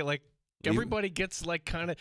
Most franchises will let you. Okay, honorary 1-day contract. You're going to retire a Buffalo Bill. No, you actually get the opportunity to suit up. And Breaking news! Yeah. Breaking news! The Bills have just signed Levi Wallace. Levi Wallace returning to the Buffalo Bills. I think that, man. I just think. If maybe we're insulated and we're in an echo chamber, but it feels to me like the Bills do this more than that McDermott does this more than other coaches in the NFL. A guy is here, leaves, but then comes back. Could it be just as simple as, now, if I'm going to draw the analogy to, my downstate friends, I went to school for them. You're still in Rochester? What? They will, you can't describe it. But if you're from the outside pulling somebody in, hey, I need a little bit more. You're getting Tre'Davious White on the cheap. I'm not believing that $6 million. And for all these guys that come back, they're on a sweetheart deal. Micah Hyde didn't even what was he here for? He's on the practice squad. Yeah, I mean, is that also part of it too? That hey, you know what this is all about. We can't offer you maybe what you may think you have, but we're going to offer you this. Well, it's also who else wants you. We actually like you. We actually want you here. We didn't want to see you go. I don't think they wanted to move on from Trey White because of how much they like that guy. But financially, they had to. It just they couldn't sustain it. And now to get him back at a more desirable number, maybe there's something there. I'm not holding my breath, but maybe there's something there. And at minimum, you've got a guy who can step up and play. My expectation is still that whoever it is that they drafted corner is your starter opposite Benford for week one. That's my expectation. He still has the dead cap on the team, though. Yeah, might as well have him on the roster if you're going to pay for him with dead cap money. Still counts because they spread that over. Dead cap on this team. Here are your top offenders. Von Miller at 15.4. Ooh. White still at 4.1. If you didn't bring him back, that still counts from letting him go. Douglas still at 4.1. That's interesting, right? Rasul Douglas. Yeah, that's dead cap. Kyrie Elam at 1.7. And then you got a variety here. MVS is still dead cap at $900,000. It's funny to compare where the Bills are with dead cap money this year versus what they were last year. Last year, only Denver had more dead cap money than the Bills. And this year, they find themselves in a much more favorable position. They're right in the middle, 15th. Mm-hmm. So, I mean, is there any – Von Miller was the big, all right, we're going to have to do something about this. But hard for me to forecast, okay, and this is why you can be optimistic here. Like, what contract on the Buffalo Bills today looks really, really bad? We knew entering last year, oh, my gosh, Von Miller, is there any way we can get out from underneath this? Now, you could say Dawson Knox is a second tight end. Okay, maybe that's kind of a luxury there, and maybe, but I always view Dawson Knox like he could do the Milano thing. The others, okay, we're going to bring you back at this number. But other than that, though, it doesn't seem like this is a roster that is, you're putting money in the wrong spot here.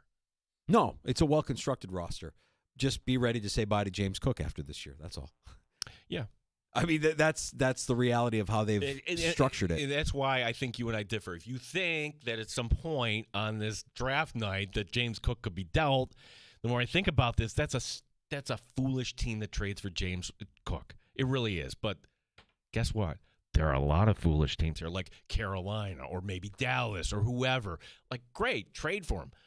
But barring that, and we get to the end of this, I don't see the Bills, even though this is a running back heavy draft, how would you house 4 running backs? Well, practice squad. Well, anybody could. If they're worth anything, they're going to get picked off in the practice squad.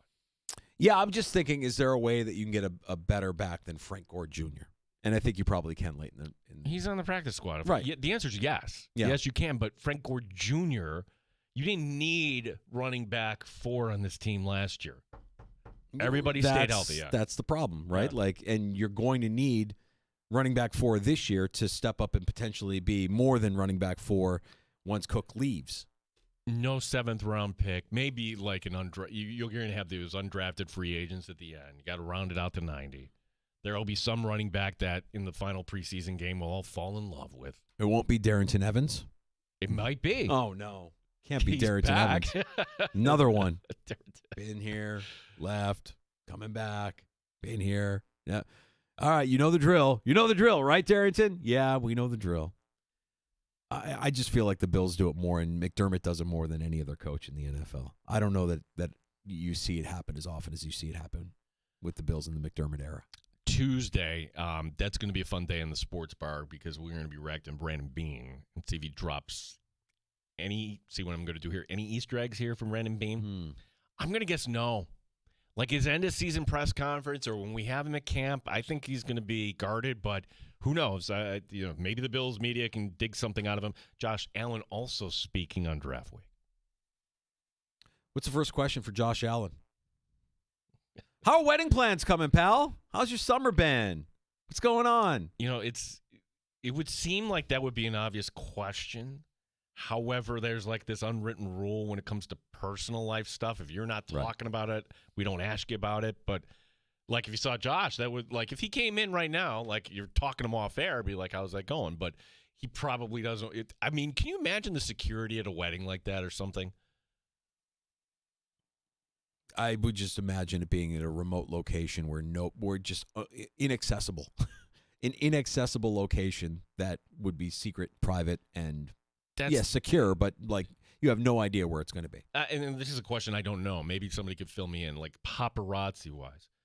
Like, okay, TMZ, I'm sure would run that. Hey, here are the photos from, like if they don't put that out to the public, like how much could somebody get if they like snuck pictures or something? I don't know. But that's why they keep all that stuff private. So Tuesday we hear from Allen. Tuesday we hear from Brandon Beane. I'm on assignment Monday and Tuesday, so we'll have Timothy. That's so with the hokey. terrible takes.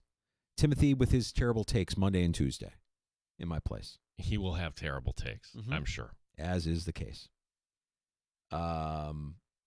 Sabre season comes to a close. Not really much to pick apart from the locker clean-out day. I mean, everybody, we need to be better. We're disappointed. Nobody lost their love of the game from what I could tell. Lindy Ruff getting his 900th career win last night. They end the season on a W against the Flyers. Some decisions to make in the offseason. Yeah, it's okay. I can't even be mad at them. No, I can't be mad at the Sabres today for what they've given Rochester. What they gave. I can't be upset. Sorry that the season's over. I hate that it's locker cleanout day, but thank you for giving us some reinforcements in Rochester, and I'm looking forward to this postseason for the Amherst. It's going to be fun. Does Lindy Ruff stick around and watch Amherst postseason hockey? I think so.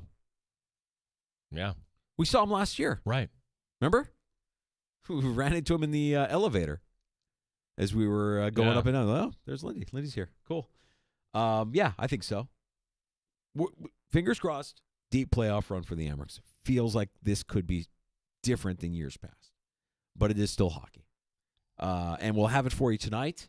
Amherst Marlies. 7 o'clock. Puck drop with Don Stevens, Andrew Mossbrooks. Fan appreciation night at Blue Cross Arena. And if you missed our conversation with Andrew Mossbrooks previewing this weekend's series against Toronto, you can get that wherever you get your podcasts. Just search out the Sports Bar. And that includes the free-to-download Odyssey app. Or you can go to our YouTube channel, The Fan Rochester on YouTube. We stream live every afternoon from 3 until 6. All of our shows listed there. So a day after getting no hit, the Rochester Red Wings, for an encore, gave up 26 hits today.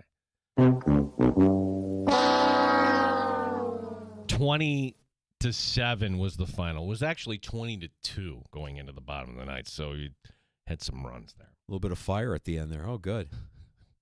How many people do you think were there at the end?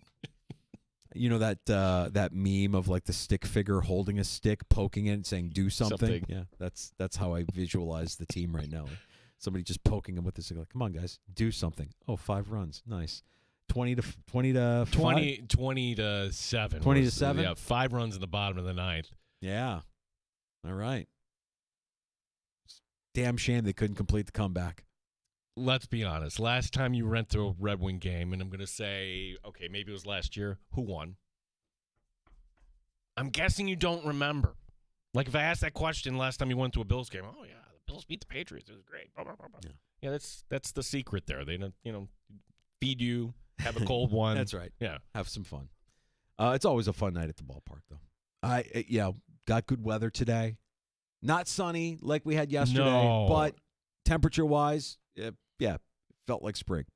No complaints. Oh, Thursday? We're going to be fine Thursday, Danger. I'm going to will this on Thursday, buddy. Thursday, 64. And sunny. Yeah. Perfect. Can't wait for Three Heads, our pre-draft draft show, live from Three Heads, 3 until 6 on Thursday. Stop out, have a Kind IPA, because it's always a great time for a Kind IPA at Three Heads. And chop it up with Gino and I as we talk NFL draft and we talk Buffalo Bills. Let's get to a round of shots. Yeah, boy, what a weekend. We haven't even talked about the NBA NHL playoffs, which they get going tomorrow in full. Yes, we had the playing games tonight. We'll recap that. Boy, oh boy, I want to know where you come down on this, as Colorado is having their spring game this weekend. And there's some players around the program not too happy about something there. And then the unusual circumstance about Patrick Corbin. We will get to those stories and more coming up. All right, round of shots next. Don't forget about last call. You can have the final word in the sports bar. Join us at 866-4326, 585-866-4FAN.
update. Great news for Amherst fans as the reinforcements are coming. The Sabres today sending down Yuri Kulik. He'll be here for the playoffs along with Isak Rosén, Noah Ostlund, and Tyson Kozak. It's the final home game of the regular season tonight. Toronto is the opponent. The same two teams tomorrow up in Toronto at 4 o'clock. Don Stevens, Andrew Mossberg still have your call tonight beginning at 7 o'clock. The Rochester Red Wings got hammered today.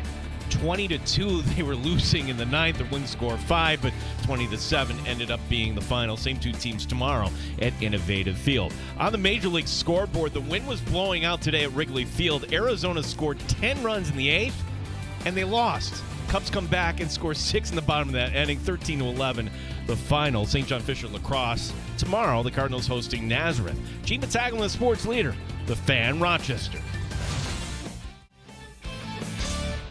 Got a smart speaker at home? Listen to the sports leader, the Fan Rochester at home, by asking it to play 95.7 The Fan. Time for a round of shots. Lindy Ruff, he got to career win number 900 last night. The Sabres in the black and red uniforms, danger break a 4-game losing streak, and we go into the offseason feeling great, right? Yeah. Thus one of the worst seasons in Sabres history, and that's saying something. Came to an end. 36-39-7 is how the record reads. In reality, that it's actually 46 losses. If the draft lottery holds danger, and I know you're going to hit the Francesa here, Buffalo would pick 7th in the June draft. The Sabres with a 6.5% chance to win the lottery. This is Rasmus Dahlin, Sabres captain, locker cleanout day. Overall, disappointed, obviously. The last 20 games we got better, but it hasn't been good enough. I'm sitting here this year again, with no playoffs. It's not good enough. Okay.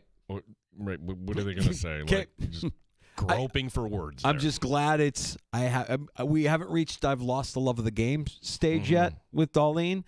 Maybe that's coming. But it's tough, man. Lots of loser energy there.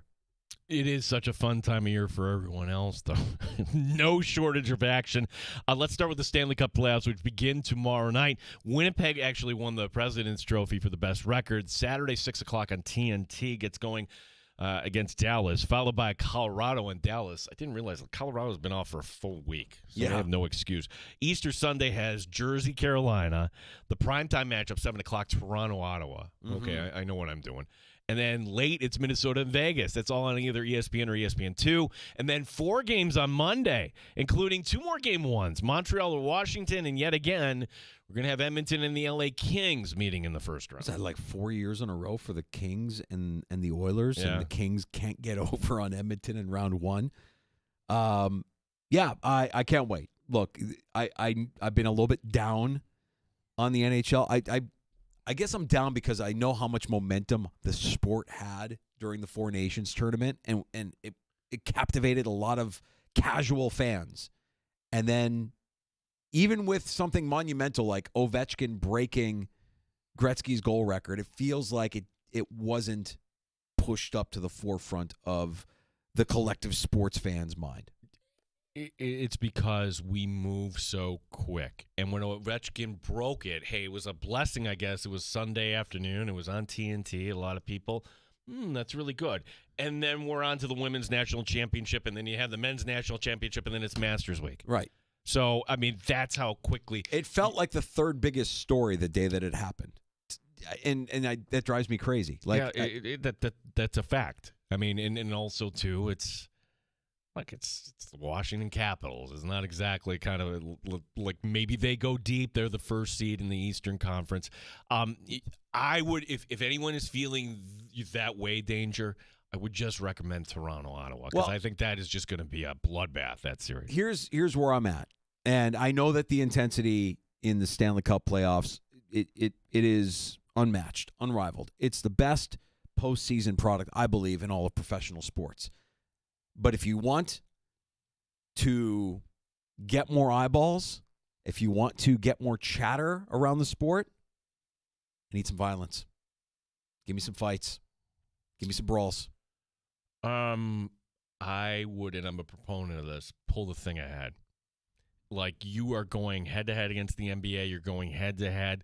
Like, if we actually started the Stanley Cup playoffs in late March and we're kind of into it, I don't know. I just think that by the time we get around to June, it feels really weird that we're still playing hockey. You do have the playing games tonight in the NBA. Miami, Atlanta, Memphis, Orlando. Then the real fun starts tomorrow. 4 first-round matchups. Milwaukee, Indiana at 1. Clippers in Denver. Knicks at home, 6 o'clock against Detroit. And then that's capped off by the Lakers against Minnesota. All those games either on ABC or ESPN.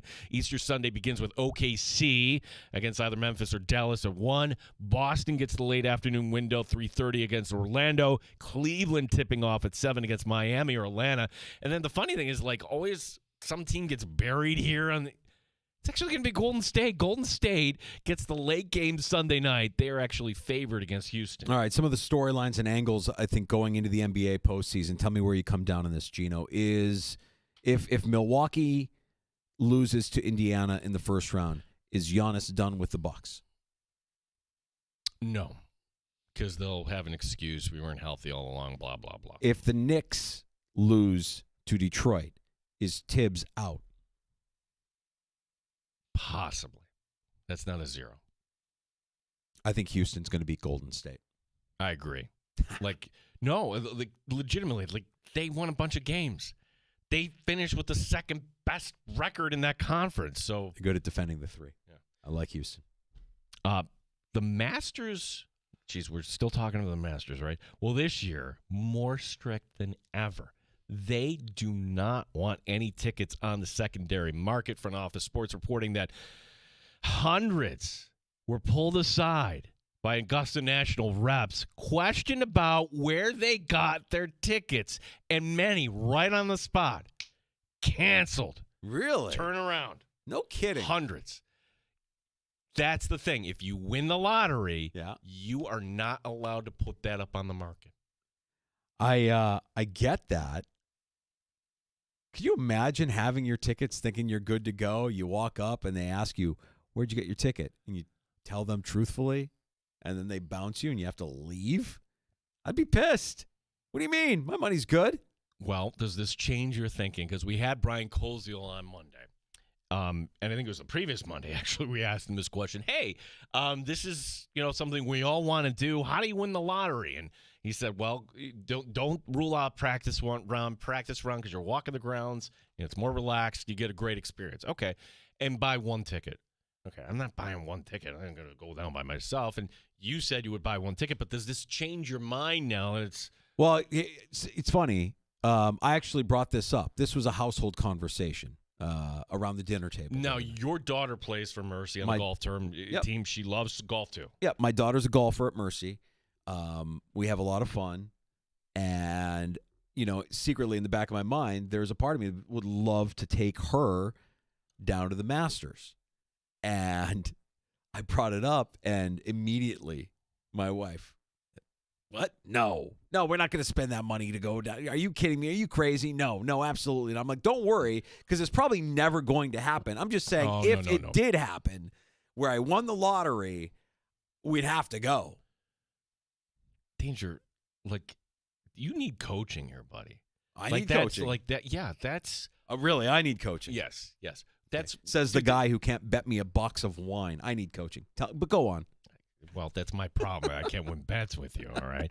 I sometimes have to, all I have to say is once in a lifetime. This is not an every year thing. Yeah. No, I get that. And I think she gets that too. And, timing, I'll listen to timing. Like, the timing of it probably isn't great because it's happening at a time when we're adding an addition to our house and we're going to Europe this summer. And there's a lot of money leaving the bank account at the moment. Fair enough. The question, but the reality is, and they don't release the stats on this, I think it's probably really, really tough to win that darn lottery. I know one person that actually won it. One. And I've done it the last few years. And they send you the nice little thing. And here's the in. You have to have an in with one of the sponsors. And it just so happens the guy that was in best man at my wedding is high up at AT&T in Dallas. So maybe, and he was there at the practice rounds this year. So maybe, just maybe, You got to know a guy. Where'd you get your ticket? Well, I know a guy. From, what do you mean you know a guy? Well, AT&T. Oh, okay. Well, you're one of us. Obviously, AT&T. Yeah. Well, you Mercedes? Yes, of course. Bank of America? Yes, yes, of course. It's just so remarkable, and it's so fascinating. Like, was Josh Allen there? Have no idea. Nobody could take their shot, right? Like, if somebody's walking around, nobody would know. Yeah. By the way, the other three majors were asked the question, and the answer is no. At the PGA Championship, at the U.S. Open, and at the Open, you are still going to be allowed to use your cell phone. Okay. Yeah, I think that's a tough thing, man. But I mean, I get it, and it's what makes the Masters the Masters. But hard thing to police. Yeah, and you're there to take pictures, but as far as texting and calling, and if anything's like Oak Hill, it's like, wait, you just get overrun. like I can't look up anything here. Chances are you may not remember Chad Brown. Who's Chad Brown? Well, he played linebacker at the University of Colorado. He's the school's he's in their Hall of Fame. And he actually stuck around for a long time in the Pittsburgh NFL. Steelers, right? Yes, yes, linebacker. He's got a take. He's not happy that he was part of the only national championship Colorado ever had. They haven't retired a single number from that team. Quote, not to take anything away from number 2 or what number 12 have done. They're amazing players, but to act like Colorado football was invented 3 years ago ignores the greatness of the past, the players that produced the greatness, blah, blah, blah. It's the turnaround, the timing of this. Have Shedeur Sanders and Travis Hunter's numbers retired. The only player ever to win the Heisman at Colorado, Rashaan Salam, that's a trivia question.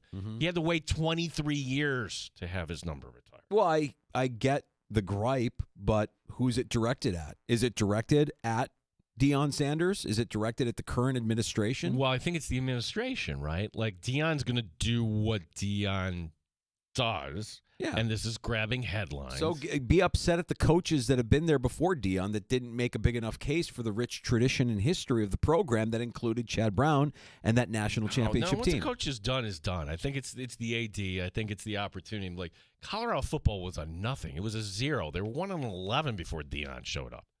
Like, so be mad that they weren't celebrating these things that you would do all along. Syracuse does this. Like other schools, let's celebrate like Dwight Freeney, come on back. Here's your number. It's retired. That's the way it should be. Mm-hmm. So I think he's right, but don't be mad at Deion Sanders for doing this.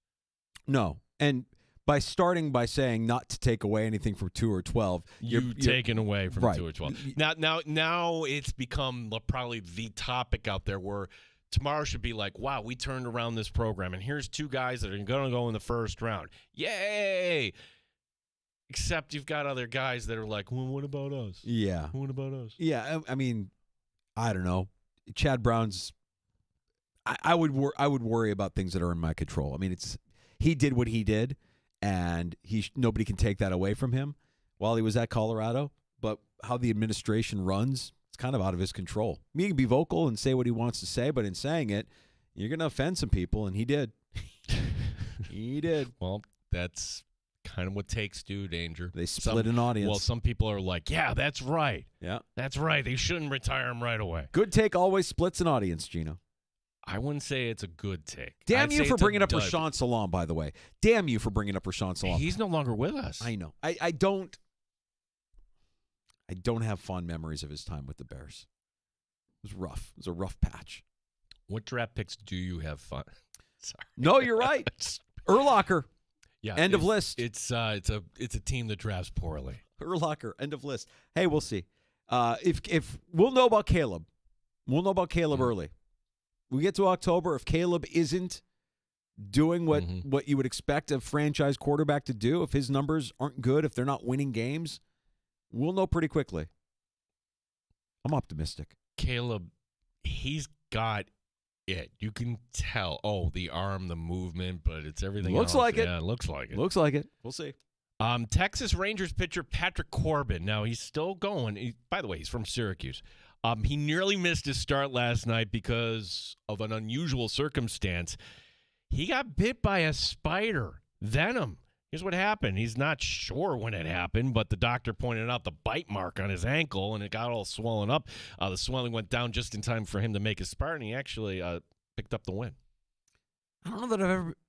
How do you know if you've been bit by a spider? I mean, I imagine you'd feel it, but they move in secrecy. They're stealth. They get you when you're not paying attention. Correct. So it was just he noticed this, like, why is my ankle swollen? And then some professional looked at it. He's like, you've been bitten. So the venom had to work its way out. When I heard venom, I thought, well, was he hanging out in the desert? Did he get hit by a scorpion? No, it's a spider. Yeah. And now some of those spiders, you can see a big spider like that. That'd be like, all right, keep that thing away from me. But see, like for me, like growing up, this might be the slight gap between you and I. That was always like the TV scary. Like, here's the tarantula. You know, like, I don't want anything to do with the tarantula. No, keep that away from me. No, thank you. I want nothing to do with the tarantula. But every time there's a spider spotting in my house, you know it, because a shriek of terror occurs, and I have to be the hero. I'm fine with that role, but I'm not going to let a spider take me out, I guess is what I'm saying. Same thing. Okay. Same thing. Like same with bees. Yeah. Bees, no, sorry. If a bee takes me out, it just wasn't my time. Yeah, bees are good for the environment. Not my house, they're not. So. Make sure you visit your local beekeeper. I have a friend whose wife is a beekeeper. Oh. Loves her bees. Loves the honey and everything. Good stuff. But bees not taking me out, Gino. Sorry. So you said on assignment. I'm going to tell everybody. You've got other big things. Like Danger has responsibilities with our company. You're going down the Big Easy. You've got business down there. I want you to meet Bobby Hebert when you're done. I hope I get the chance to. That would be a lot of fun. Meet the Saints' former quarterback and current radio host. Big radio host down there. Like, big time. I think he does 5 hours every day. We do 3, and I'm exhausted. He does 5. Guy's a machine. I've never been to New Orleans. No, have you? I have. So, like, I'm sure, like, Pat's, like, the hurricane place, they have, like, the touristy stops. Are you going to know? Because, like, you're going to go there, you want a good meal. You want the real Cajun experience. Honestly, I'm not really. I've done that. I've had the good meals. I've done Bourbon Street. I've done Mardi Gras. I've been to parades. I've thrown beads. I've given up beads. I'm really there to work. And if they take us to a place where we have a great meal, then that will be fantastic. If they show us more of the market that I don't know, that will be fantastic too. I'm just kind of open to however it gets presented to me. Mm-hmm. We're going to have the locals kind of showing us around. So I'm excited for it. It is a new challenge. It's a new opportunity. And when I say I'm on assignment, I am kind of on assignment. It's just not really on assignment for the sports bar. It's my other responsibility. We got other jobs here. It's my other responsibilities. But give ourselves a pat on the back. We do a lot. We keep these plates spinning, don't we? Terrible Time Timmy, Terrible Take Timmy will be in my stead Monday and Tuesday. I'll be back Wednesday, and then Thursday it's on, man. Thursday, we're back. We're so back. It's round 1 of the NFL draft. Our pre-draft draft show happens at Three Heads Brewing on Atlantic Avenue in the neighborhood of the arts. So make a plan. Join us from 3 until 6. We'll be broadcasting live. We'll be talking NFL draft. We'll be talking Buffalo Bills. Oh, you know that the minister will want to get his play in for Ashton Genty, too, to the Raiders. We'll discuss that, I'm sure. But we're looking forward to that. That's coming up on Thursday. Man, I hope you have a great weekend. Lots of action, lots of family, lots of friends, lots of food. Enjoy your time. Enjoy the weather. Amerks tonight, 7 o'clock. Fan Appreciation Night at Blue Cross Arena. Toronto, the opponent. They wrap up the season tomorrow afternoon in Toronto. And then it's playoff time for the Amerks a week from tonight. If you missed Andrew Mossbrooks covering the Rochester Americans, you can go ahead and find that wherever you get your podcasts. Just search out the Sports Bar. JR Sport Brief next. Have a great night. Have a great weekend. The Fan Rochester.